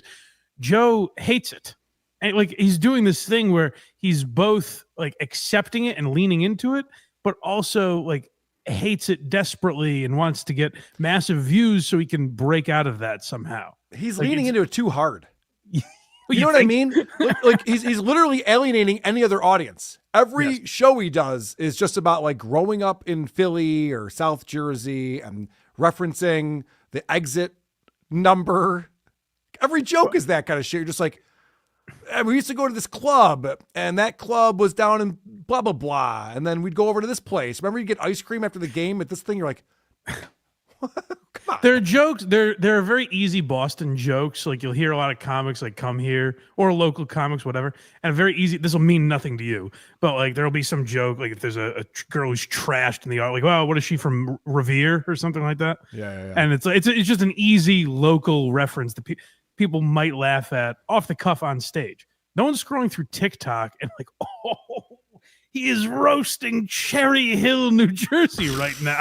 It's just not how the app works. No, right. That's an excellent point. Like I was talking about with Opie earlier. You're not understanding why people go on TikTok. It's not to get your nonsense about Aerosmith from your 2-hour-long live stream. Yes. So we find out the reason why this skit was born. Joe was doing a show with his buddies. You want down to the street, the street name he uses. If you know, do you want to set this up at all, or should we just play it? He's on some podcast, which I have to find because it seems like Joe's hosting it. Yeah, and there's like with 50 other clips locals of this podcast on his TikTok, so I'll have to find what he's doing. But no, he's talking to his boys from New Jersey, and boy, it gets interesting. It's so weird though that we just watched that skit that was obviously written, and this is what inspired that. Yeah. And we have right here from Woodcrest, New Jersey, right off of, you said Country Club Drive. What was the street you grew up on? Jeff Felzad is here, everybody. Durrell Drive. Did you have Jewish neighbors on each side? The whole block. The whole block. See, that's interesting because... Oh, well, that's where the magic came from. Because the skit earlier, he goes, oh, you know where I was. I was between the Goldbergs and the Rothsteins. You're like... Who the fuck would know? Why would you say that? It was like, oh, because it's a Jewish neighborhood this guy's describing off of Country Club Road. Well, but like, if someone asked me where you're from and I said East Long Meadow and they were like, oh my God, I'm from East Long Meadow. I lived between the The Right. the DeFrancos and the Ferentinos. I wouldn't be like, you did. That's what I mean. Like, that's not how locals remember places. No. What were the families closest to your house, proximity wise? Yeah, I don't know, man. acres. The whole block. Not one non-Jewish person. There was one. They were Asian. Are they still there? I guess. I have no idea. Really? We used to call it Fucking idea. Jewcrest. Jewcrest. I love Joe's. I know. I love Joe's comedic instincts. He's like, yeah, I grew up in this area. It was all Jewish. One Asian family. Are they still there? Imagine, listen, what name a podcast that you could listen to where the guy's like, what street do you live on? So, boy, this is hyper local. I mean, there's times that Joe Rogan gets into that, but not very often. But it's like I'm kidding. No, I know, but like I could see it coming up on podcast, like contextual. But this seems to be like the start of the interview, where he's like, "You're from Jersey, right? What street? Do you live on Country Club?" And it's like, boy, if it gets more obscure from here, I don't know how I'm going to deal with it. It's only going to get worse. Yeah. There? I guess. I have no idea. Really? I used to call it Jewcrest. Jewcrest. Yeah. Yeah. That's politically Big correct. anti-Semite. Good stuff. Want to talk to me about Gaza? Pass. Hard pass. Back in 2025, right? I have no idea now. No, right? There was a supermarket right near Woodcrest called Talk of the Town, and we used to call it Talk of the Temple. I still remember that. That gets a big laugh. Yeah. We call it a Talk of the Temple because you see, that's where Jewish people go to worship God. Well, it's funny because there were a lot of Jews. You remember the Goldsteins or whatever wherever Yep. the guy lived. The Goldbergs and the Rothsteins, Yeah. whatever stereotypical Jewish name you could think of. Hebe Keichberger, as Jim The Norton tight once said. boxes and Yeah. the Agars. All those Jews out there. Call it Talk of the Temple. I still remember that. Yes. Right? Yep. Yes. All the Jewish people will come in. And so. You get stuck in traffic and you're stuck in Yidlock. I think this is very interesting. The Joe's the comic on the show, I would imagine. Yeah. And he goes, yeah, it was very interesting. These Jews would come into the store and he's trying to think up like, what's my next thing? And then the woman goes, yeah, traffic was Yidlock. It's like, Jesus, Joe, you're showcasing the fact that you're not quick on your feet. And the woman seems to be like someone's mother. Like it's Yeah. almost like she's not supposed to be there. Right. I don't think that she's a touring comedian. I doubt it. Well, neither. And so. You get stuck in traffic and you're stuck in Yidlock. You got that right. That was funny. All right, this fucking soundboard thing. We're going to have a meeting after this episode. I'm already angry about It's it. exciting. Yeah, did you see that Joe's like, whoa, Roxy, that is a great joke right there. Kind of stepping on my Jersey thing, bitch, but whatever. But that conversation where they got some big laughs out of these locals inspired a skit that was then recorded and edited and put onto TikTok. Joe's like, I got to make magic. Think of all the people that live on Country Club Drive that will be like, oh my God, me, same. I know people from the bad side of town. I might say this too often, but he's fucking lost. Yeah, poor Joe. He is lost. Lucy Tightbox is here in the audience. What's up, girl? We need them there. Where else will we eat on Christmas? Oh, the Asians. Yes, that is true. That's fair. It's fair. I actually did on one Christmas day. I went to the Chinese restaurant. It's interesting. Really? Yeah, it's full of Jews. It really is. It's not like a joke thing. It really does happen. Oh my God! It's the only thing open. Jews just go, oh, we'll go out to eat. They're Get some loving Chinese it. food. All right. GG33 is a numerologist. He sure is. He has all the answers. He's trying to teach us. We're too thick-headed to get it, I think. Yeah, I guess. But apparently this August 8th recently It was a big day. Oh, it was a very big day. Yeah, And, a lot of you guys probably know already. Yeah, I'm sure you guys are. I'm sure you're familiar with this. You know, now Mhm. we're at the 21st, so you probably experienced how amazing this is. The secrecy that is going on the past 24 hours is on another level. People are more in touch with the ether than they were, because I've literally seen this 50 times today where you think about someone and they come by and they call you, and there definitely was some kind of shift. How does he seen that 50 times today?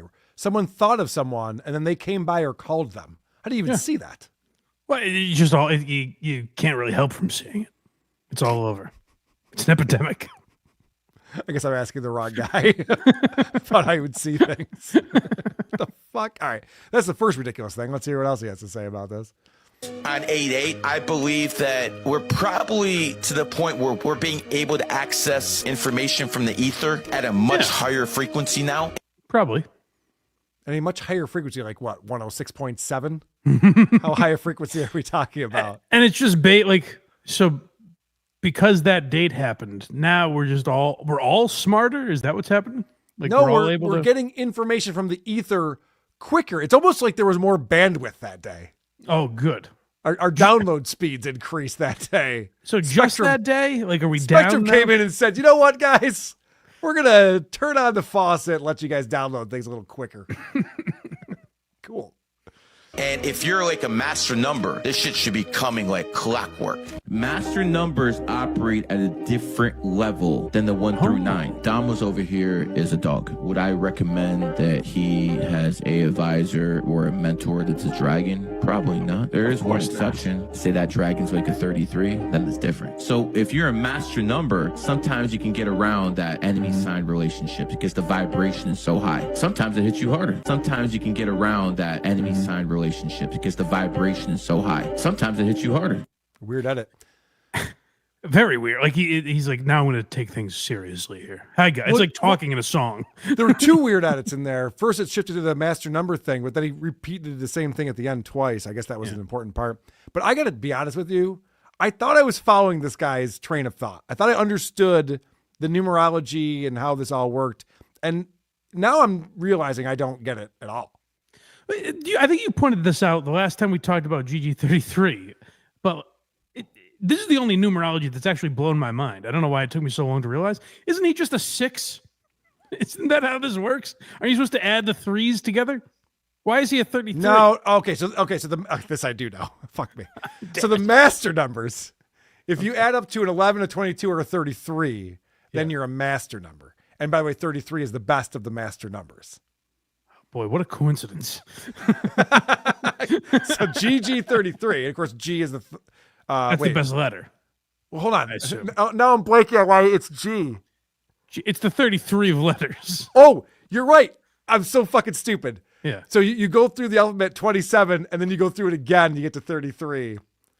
So Why? G is 33rd letter, but it's twice in there. So he's 333333. Why are you going through the alphabet again? Mike? there was a great Casey Day of Hack Ride Studios sent me a post right before the show. Mm-hmm. And it was very long, but not necessarily worth reading. The summary of it was it was on a numerology Reddit, and numerologists were like, this GG33 is a hack. Yeah. So even in that world, he's peddling bullshit. Of course. Well, listen to this reach. This one is wild.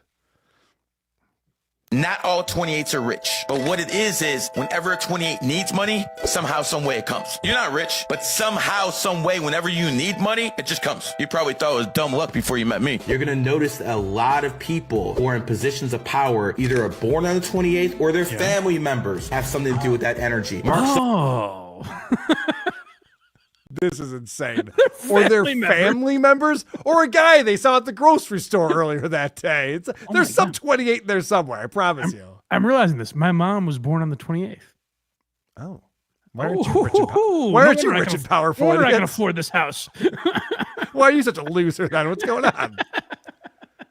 Must be my brother. My brother got the benefits. Your brother got it? Yeah, that makes sense. But what the fuck is a 28? Like you were just saying, he always teaches us a 2-8 is a 0. You add them together. Yeah. No. It's oh shit, you're right. It's a 10, which turns into a 1. Yeah. God, see, I'm getting lost in this all of a It's sudden. very confusing. I used to have a grasp on it. Now all of a sudden, 28s are 28s? He's fucking with me. There are no 28s, but listen, he explains more. Mark Zuckerberg is not a 28, but his sister is born on the 28th. Or what about Jeff Bezos? He's not a 28. His first wife, Mackenzie, was a 28. Come on. That's not a relative. That's not even a relative. Just a lady he met? He once had a one night stand with a chick who was born on the 28th. So that's why he's the richest man in the world? Sure, that makes sense. That 28 didn't fuck anyone else, just him? And why couldn't the sister or the wife make all that money? Well, I guess because they're women. I forget GG33 is a sexist. Good point. When they leave their Oh, this is weird. So this video just transitions like the last video. This is a new thing he's been doing. Completely What's different. a 28 life path? Europe, when they leave their countries, they go to Dubai. In America, when they leave their New York City, Chicago, LA, they'll come here to Miami. Miami keeps getting richer and richer and richer. Jeff Bezos, he might get married in Venice, but he lives here. He ain't living in Seattle anymore. There are gonna be more billionaires in Miami than any other location in the world at some point very soon. This is gonna be the financial hub of the world. What was the point of that? Why was those two things connected? 28's in Miami. You don't think it's a little fucking weird that all the richest men in the world are going to live where the best tax laws are? You don't think that's a coincidence? Yeah, you're right. No state income tax. You're right. That's crazy. There might be something to that. It's also the only place in America that has a tropical climate. Yeah, I mean, it must be because of numbers. Florida's the 28th. A lot of people like to go to the Caribbean. Pretty nice place, often referred to as paradise. Miami's in the that area. Well, it comes back to numbers, though. Oh, it must be numbers. All right. Yeah. Hebrew Hammer is in our Discord, and he was posting a new video from the plus-size park hoppers. You're familiar with these ladies? Very much. Yes, these are the fat chicks that go to Disney and tell us all about it. And there's a new ride that they wanted to try out. I thought, Boy, these girls are active. They're active. You They're talk very about active. them a lot. They're very active.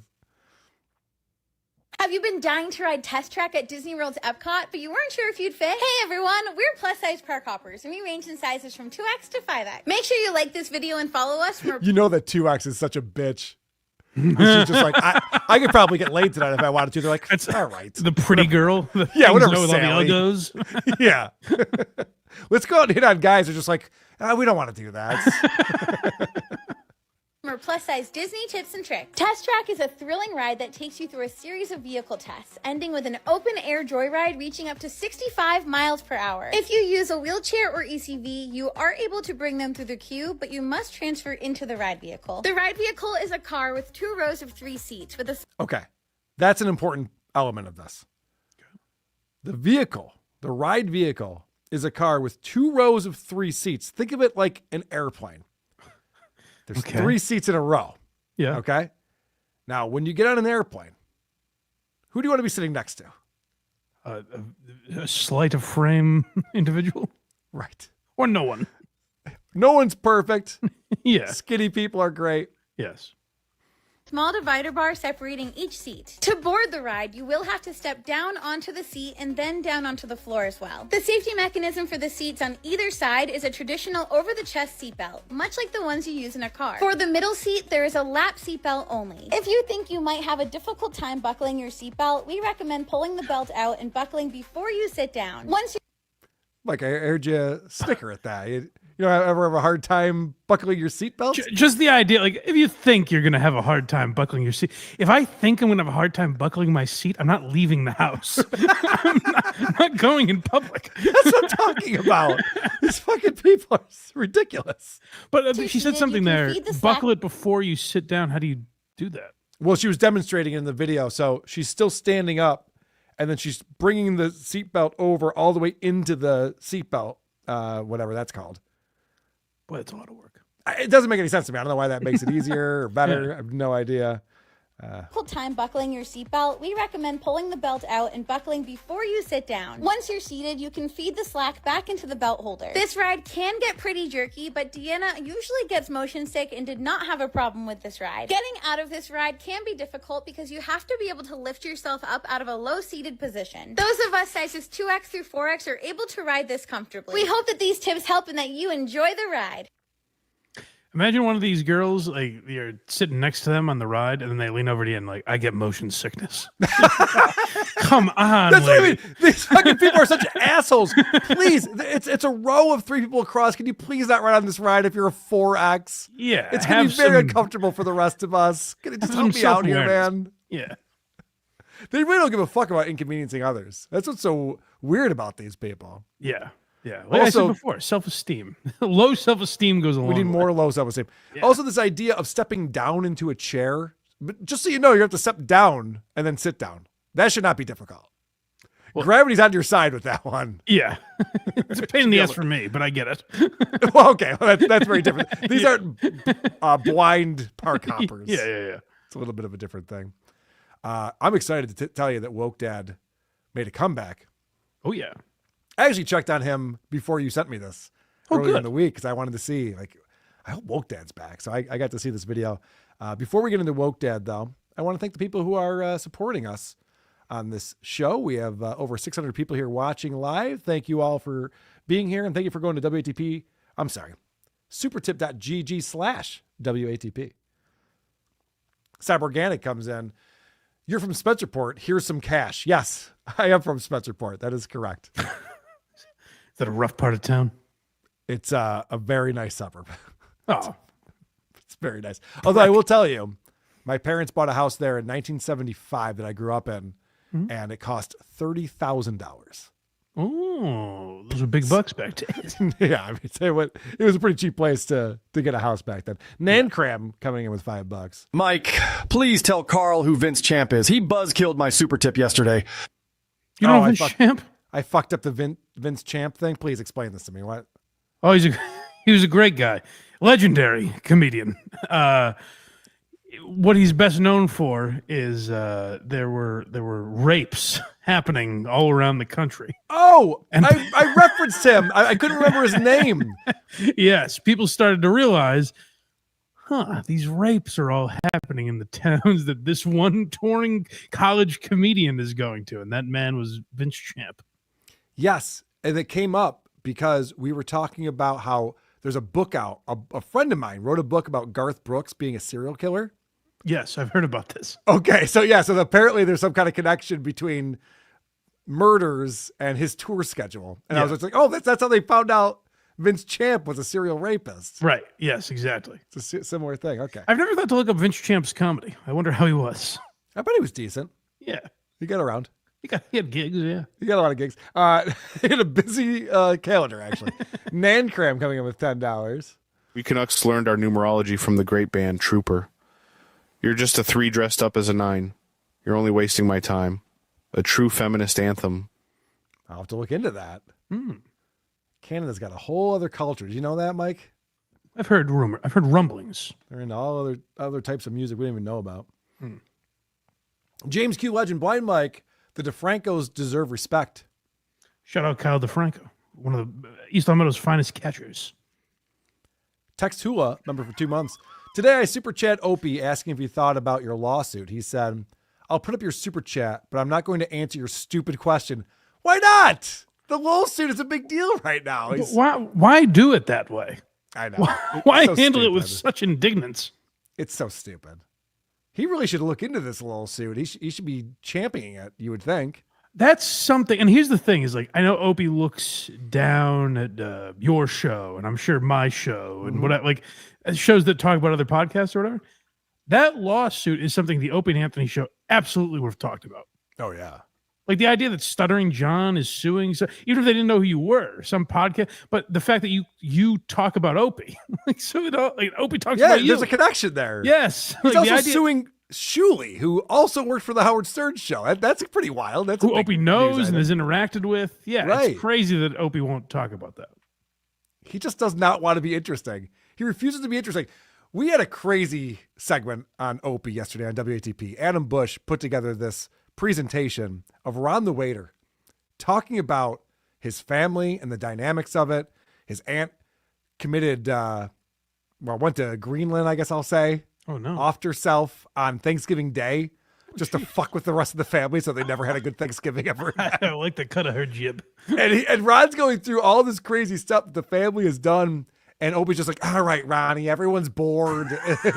He's pulling up comments that just have Z's and he's pointing at it. See, Ronnie, no one cares about this show. I was like, this is such a crazy dynamic between these two. No one cares about your aunt. My mom was mentally ill. That's more interesting.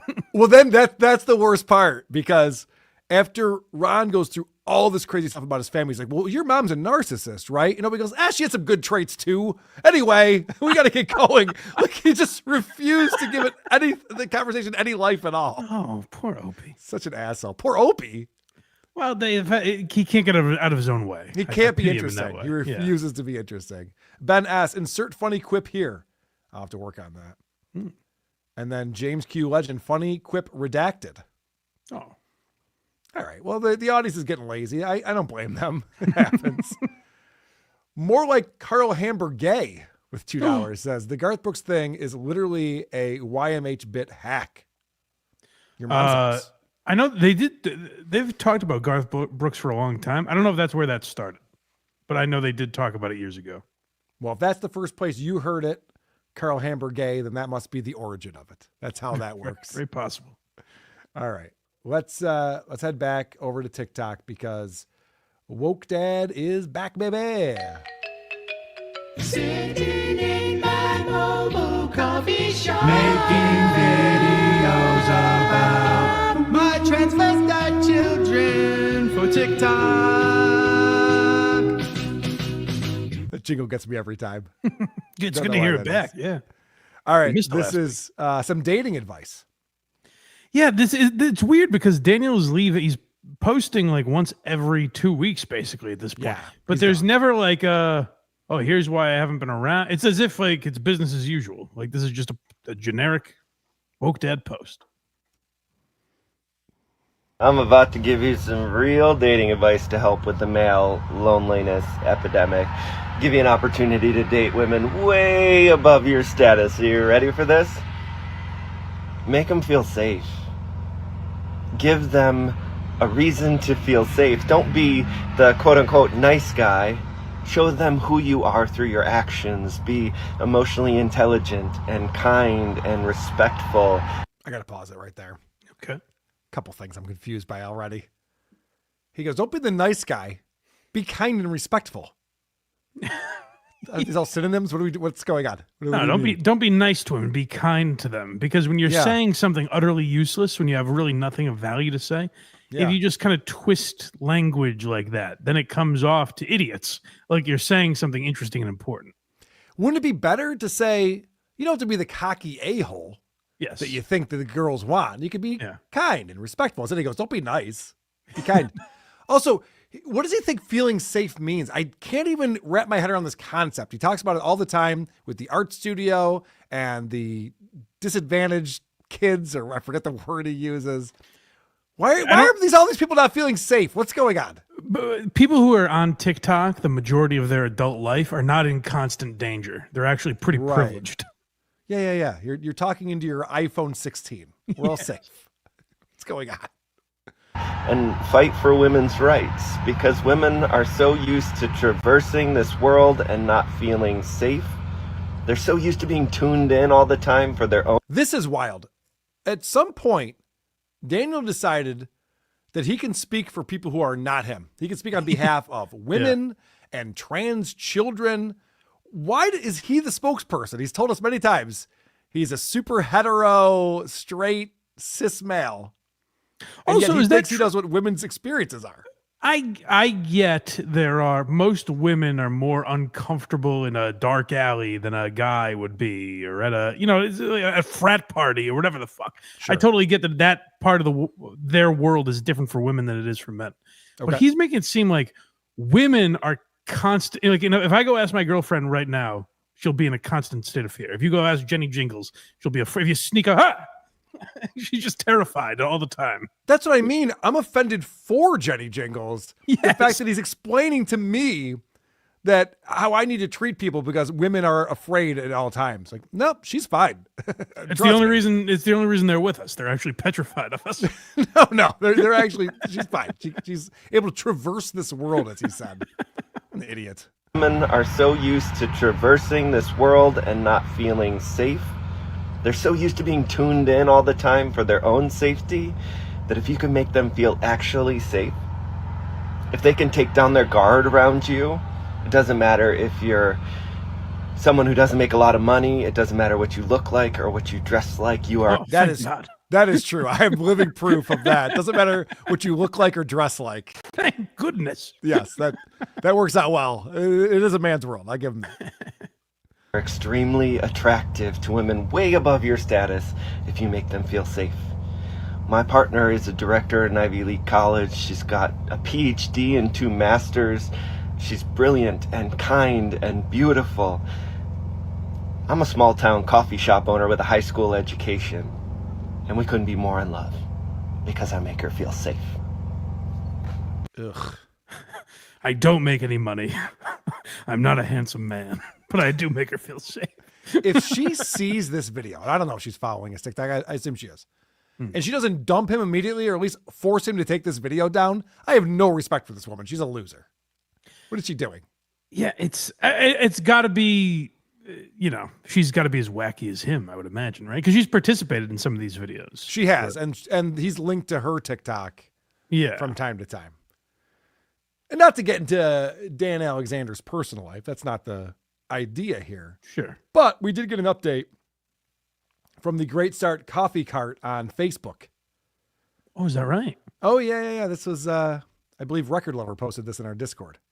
He's keeping tabs on this kind of thing. He's got to be itching, bouncing off the walls. He certainly is. There's talk of, well, I'll explain that in a second. So this is the latest update. If you thought I was fun before, just wait until you see how the concession stand at the rink is looking. Oh. We'll be open just for bigger events at the moment, but once hockey and indoor soccer start, we will be there and serving amazing food and stunning coffee 7 days a week. What bigger events does an ice rink have than hockey? Wouldn't that be the event there? Disney on Ice? I don't know. That's a good question. This week's plans are Monday, Tuesday, Thursday, 4 to 7, and Saturday, 12 to 5. Right now, we're working with a limited menu, but before you know, we'll be serving some more great things. Well, that's very exciting. This is what's taking up all of Dan's time. He's been setting up this concession stand at the local ice rink. But I'm hearing good news. I'm an optimist here. What I'm hearing is he's going to have so many interactions with people at this concession stand. Oh, yeah. Some of them are going to have to be racist. Oh, I mean, those are just the odds in this ugly world. Mike, I don't know if you ever watched a hockey game, but mostly white people. Oh no! yeah. Dan's gonna have a real terrible error. He's gonna have a real hard time with it. It's like, oh, what did ICE come in here or something? Where are there no immigrants playing hockey? I built a rink. I built a concession stand for racists. Could you imagine? Where are all the Mexicans? What's going on in this ice rink? So anyway, I just want to, I don't know if I should even say this. Don't call the ice rink and fuck with this guy. Oh yeah, don't. please. No, obviously don't do People in the Discord are putting phone numbers. No, don't. For real. We're not, this isn't a dog whistle. No. There's no need. There's no need to do that. Don't give Dan an excuse. Right. Like, don't give him a story of real abuse that he suffered. You know? Right. We want Dan flounder on his own. We want him to feel safe and Exactly. comfortable coming on TikTok. Because I don't think he does right now. Yeah, don't scare him away. All right. You went back and found some old stuff from Dan Alexander. And I always love the origin story of this guy. Well, I'll tell you, I've been on a mission here. And this is the first to be continued we've ever had on WATS because I did not accomplish my mission. I went back to his first ever post and scrolled one by one to see if I could find the first ever like woke dad post. I don't know if we've ever done that before. I wanted to find the first time he either told a story about being accosted by a racist or about his kid transitioning or yes, something like that. Oh, that's an interesting thing. I don't have this clip. He does refer to having 2 little girls. Yes, I remember that. In a couple of his the clips. older ones. Yeah. Yeah. So we will get to that at some point. These dumb normies that I've created over here, these dumb cis normies. Yeah. If I ever make it there, but I did not make it there yet. So we're still in the early, like, performative. I want to be a comedian, Daniel. Yes, this is August of 2020, the end of August in 2020. He posted this. you have a great opportunity here, and I'd like to share it with you. You're living in a community right now. This is the TikTok community, and what's great about this community is people come together.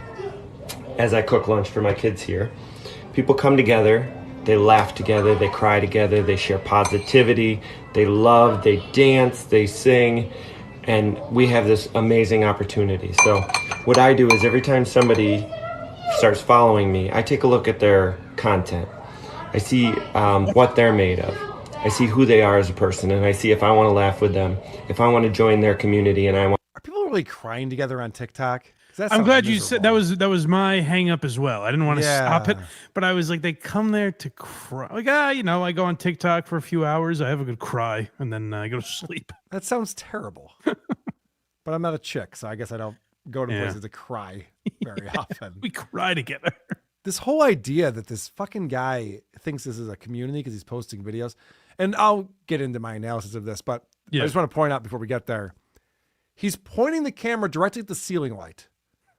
This is the worst possible direction he could be going with here. He's making lunch for his kids. He's a dad. I see who they are as a person, and I see if I want to laugh with them, if I want to join their community, and I want them to be a part of mine. So I think we all have that opportunity to do that. So what I'd like for you to do is I'd like for you to do the same. Take some time, look at my stuff, see if I'm worth following, if my funny content, if my silly, if my sweet, is something for you. Thank you. So he was just thirsty for followers. Yes. The basic strategy here is I'm going to go on and follow a bunch of people, and then hopefully they see this video and start to watch my stuff and follow me back. It's also a little creepy to me that he's like, if you follow me, I go through your entire page and try to figure out who you are as a person. Why? Right. Yeah. I'm following you. Will you stay out of my business? Yeah, you don't have to do that. We're not friends. Right. That's not what this is. I like your page. It's not a mutual fit. You don't have to audit me now.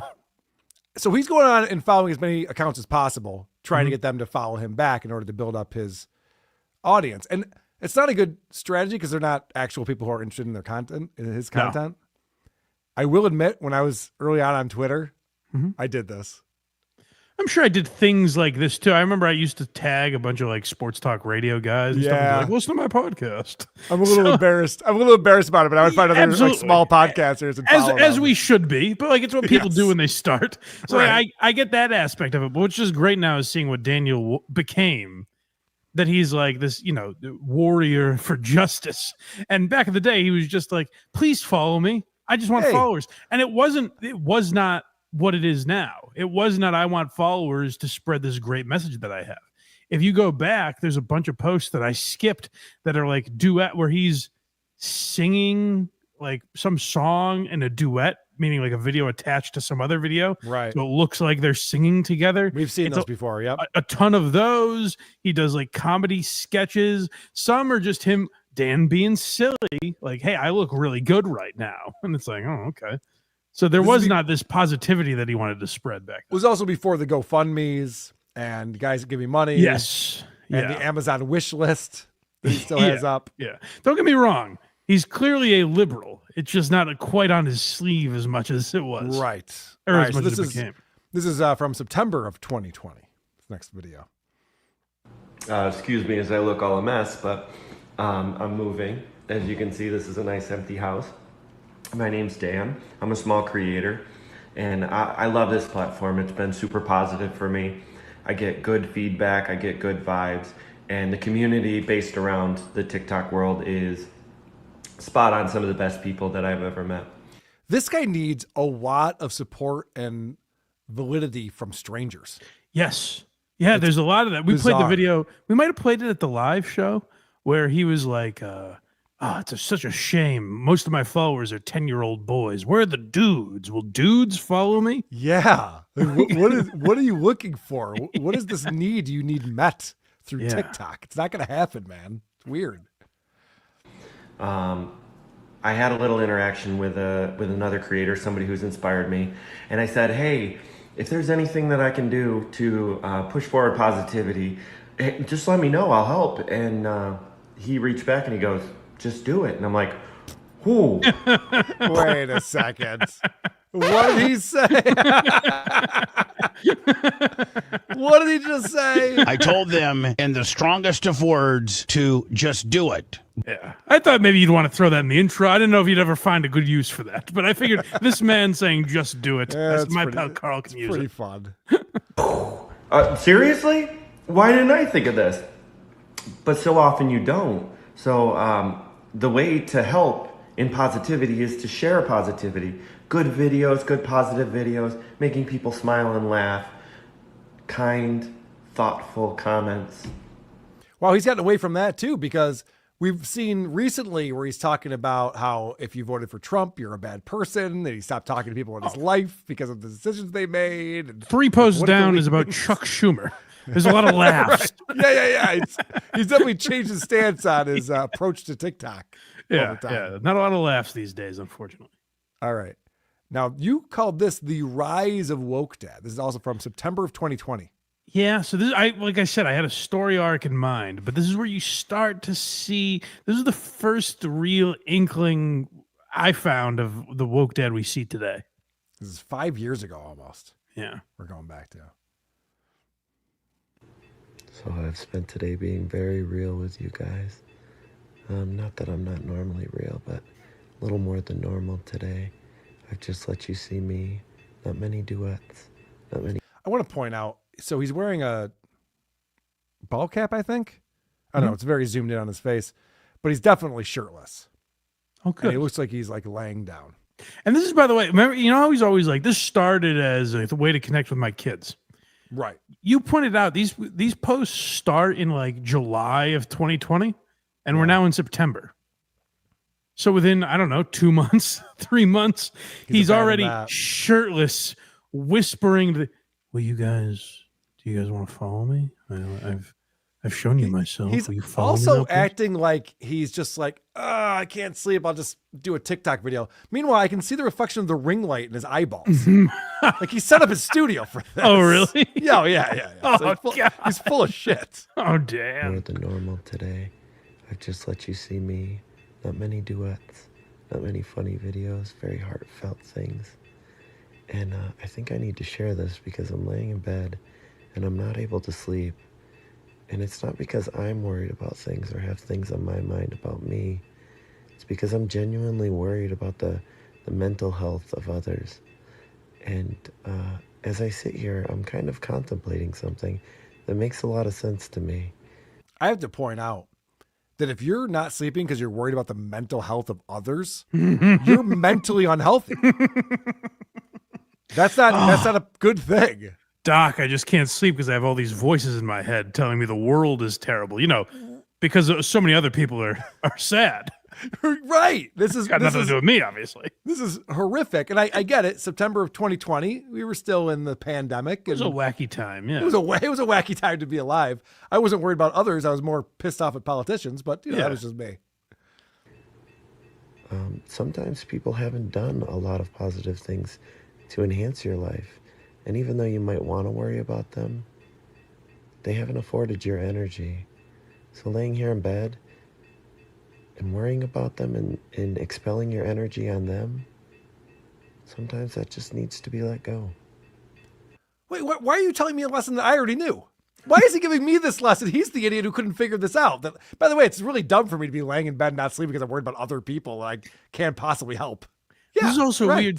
This is weird too because so I happen to know how many followers he had at all these times because he would make videos where he's like, you know, I may only have 500 followers, but we're a mighty group, and he would say shit like that. This is around the time we had like 500 followers, and he's already talking about how like negativity is ugly, and it's like maybe this just isn't for you, man. Yeah. Like that's what social media is, right? And also, who are these socials? It's a lot of negativity on this show. Yeah. It looks like we're laughing, but we're really just negative, awful people. Mike and if you read a transcript, I guess it doesn't play great. All right. This is the last clip we have. And November of 2020 is when he put this piece together. I made it a long way. So I was contemplating this today because everybody seems to have like a tribe or a crew or a group of friends that they call something. And I was like, I don't have a crew. I mean, I have a crew. I have the best friends ever. But I call them friends. I call them family. I'm like... Well, you see him do that with heterosexuality now. It used to be friends where he's like, you know, I don't have a crew. I mean, I have friends. Like, oh, I have so many friends. I have the greatest friends in the world. I have too many friends. I have to cut some out of my life. I have a lot of friends. It's like when he's like, I mean, I'm just so hetero. I'm bursting with testosterone. Yeah. I mean, I'm so straight. It's ridiculous. My girlfriend can't take it anymore. I'm straight. I have a lot of friends, but I mean, everyone else is struggling. It's such a shame. You think he might be lying is what you're saying. He's on TikTok a lot at this point, I guess is what I'm saying. He might be lying to himself. Anyway, this is an odd thing to be contemplating in your head. Yes. Best friends ever. But I call them friends. I call them family. I'm like, should I have a tribe? Should we be the shoe crew? And I'm like, I got an idea. You guys could be the socks, and I could just wrap you in my shoe of love. That's not how socks work. You don't wrap socks into a shoe.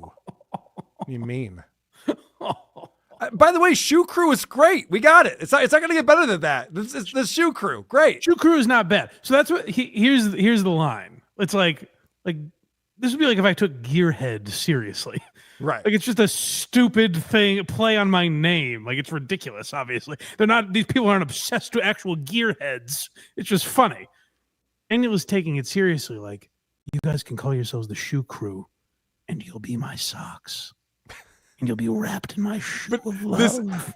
I'm sure you're not going to be upset when I tell you this reminds me, of course, of Opie with his Pod Squad. The Pod Squad. Opie has a Facebook group called the Pod Squad, and they actually had a meetup at Gebhard's one day where like 11 losers showed up to hang out with Opie. And it all comes back to, and you know, obviously, you know, you talk about the gearheads, and we've made jokes about that kind of stuff on WTP as well. But it's for people who actually don't have a friend group. If you're taking it like too seriously like that, yeah. But here's the thing. Actually, I don't even agree with that. If you say like, "Oh, I'm a fan of like this show," that's fine. As long as you're not like literally insane about it. Like that's fine. That's cool. That's supportive. Daniel shouldn't be the one taking it this seriously. Right. Some nut on TikTok should be like, "Hey, brother, I'm part of the Shoe Crew." He shouldn't be like, "Oh my God, imagine if you guys called yourselves that." And his 500 followers at this time are like, "What? We don't even know who you are. Why would we be a fan?" There's also the Toe Boys. I just realized Aaron Ibholt does this too, where he thinks that like the sycophants out there. He's like, these Toe Boys, they can't get enough of me. That's right. Goody Two Shoe says, "Wait, what? Craigophiles isn't a thing?" Sorry, Craigophiles are all too real. Sorry to let you down. Oh, okay, fair enough. There's an FBI file on the Craigophiles. Supertip.gg/WATP. Carl's Frosted Tips coming in. I just bought a Garth Brooks CD and now I need to Kyle a homeless guy to get an erection. Ouch, be easy, Jamal. Yeah, safe. All the whores I be fed over the years like me because I was safe. That's right. You are a safe choice, I think. Fellas, take your ladies to a safe space like my art studio. It's perfect. And make them feel safe by locking the door and closing the windows. And assure them that it's for their own good. Yes, no one can get out or in. This is what I mean. I don't know what he means by making women feel safe. Yeah. I don't know what else you can, well, whatever. I'm not going to harp on it. Maybe someone else understands that. Maybe people are out there going, "Carl, how do you not understand what he's talking about? He wants to level up and get the hot chick. Don't be a nice guy." Yeah. Make them feel safe. I just wish there was an art studio I could go to that didn't accept white men. Imagine being kind to women. It's so weird. We have some voicemails that come in. Whoarethees.com is where you can find our voicemail number. You can call into the show. Just let us know that it's for Who Are These Socials. And I was talking before you found Isaac, we were trying to figure out who that comic was that was really bad that we used to cover. Well, someone came up with an answer for us. Okay. Hey, Carl, this is for Who Are These Socials. Blind Mike was trying to remember that retarded guy that tries stand-up. What his screen name is. I don't remember what his screen name is, but his name is Vinny Paulino. It's Vinny Paulino. Ha ha! Snap! Well played. That is ridiculous. That's pretty good. I like it. I don't care. Vinny, I don't stand for that. I'm sorry. I love 225. Yes. Who does? He's one of my favorite characters. He's the guy who's got 225 tattooed all over him when he goes around Miami and tries to get girls' phone numbers. Mm-hmm. He's got the maybe the dumbest strategy ever. It's wild. If a girl just gives him her name, he goes, all right, well, give me your phone number now. Yeah. You don't want to like get to know her at all and see if you have something in common or. And he talk never about- changes it. And that's why I say it's like, Yeah. it's weird. The videos are all the same, but that's kind of the beauty of it. It is. It's great. And so here's some analysis. Concerning Mr. 225, I have a brother who's like 5'3" and is exactly the same in personality, and I can tell you he's incredibly tedious and also 85% insane. He has mental problems such as schizophrenia and a crippling meth addiction. So he's a schizophrenic meth head who also doesn't have a job ever, like literally ever. I don't think he could have hold a single job for more than a month. I don't think he's ever been employed for 80% of a year at any given time in his entire life. So yes, it's not just is this guy filming porn. No, is this guy a literal schizophrenic meth head who is going to destroy my life and potentially rob me? So yes, it makes sense why girls are rejecting this guy. It's not just the fact that he's short, probably. Wow, that one hit close to home for this guy, apparently. I like that he's kind of got good spirits about it. Like That he's is having a good, laugh. Yeah, while he's thinking about it. having a little bit of fun. Now, as you know, my stance on meth is I'm very pro meth. But if you're a schizophrenic, stay away from it. I don't think schizophrenics should be experimenting with hard drugs. Well, that's a fair line to walk, I think. Thank you. It's noble of you. Mike, I'm consistent, if nothing else. Yeah. One more voicemail coming in. Hey, this is Fred from Southern Ohio, formerly of Syracuse. You guys on all these socials are pieces of crap. Okay. Oh, God. But I love Blind Mike. So there you go. Under 45. I think that guy was wasted. Yeah. It's interesting because there's only two of us. So I'm also a piece of shit. But Yeah, you guys are pieces of shit. Mike's cool. Okay, I get it. I'll think I see what you did there. All these socials. Anonymous coming in. You guys can be my socks, so I can wrap you around my shoe. That's not how socks work. It's not- no one's understanding how socks work, apparently.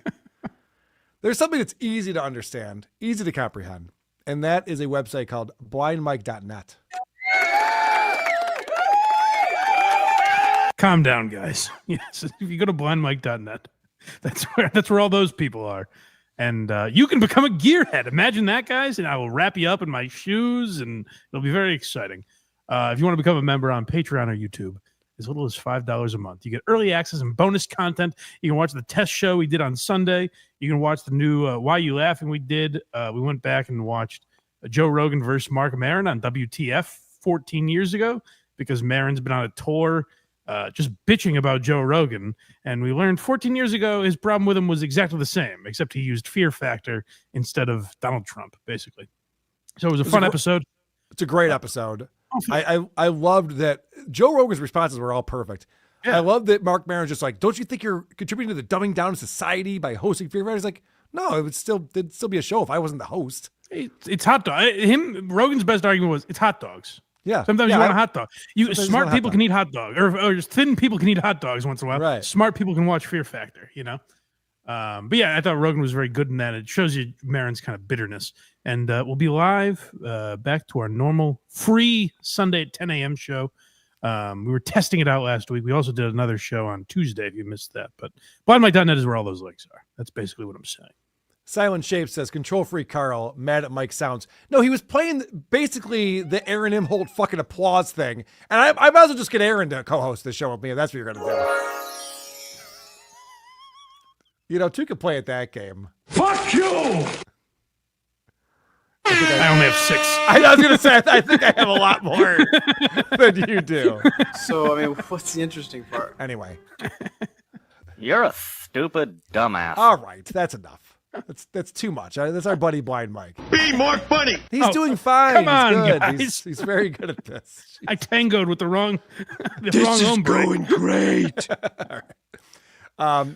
I want to promote the fact that I'll be on This Little Piggy tomorrow night with Adam Bush is joining us, and Haley from Pretty Antisocial will be on the show as well, and Patrick Melton. So check that out. That's on my channel at 4 p.m. Eastern on Friday, and then we have a brand new WATP this weekend, and we will be live at Chrissy Mayer's Content Hotel September 5th, WATPlive.com for tickets. Looking forward to doing that show with Anthony Cumia. Be on that show with me. So worth checking out. There will be no stream of it. You're going to want to be there live in order to catch it. Mike, what a fantastic episode we just had. Boy, it sure has been. And I just want to say to all you fine folks out there, make sure you keep it tight and have the day you deserve, gang. We'll see you next time. Anyway, social media, I'll catch you later, man. Who are these socials? That's what this audience wants to hear. Like, whoa! Who are these socials? I'm the one who should apologize. Folks, what you were about to see is real. With Carl. Okay, we got it. And Blind Mike. Who could have thought of that?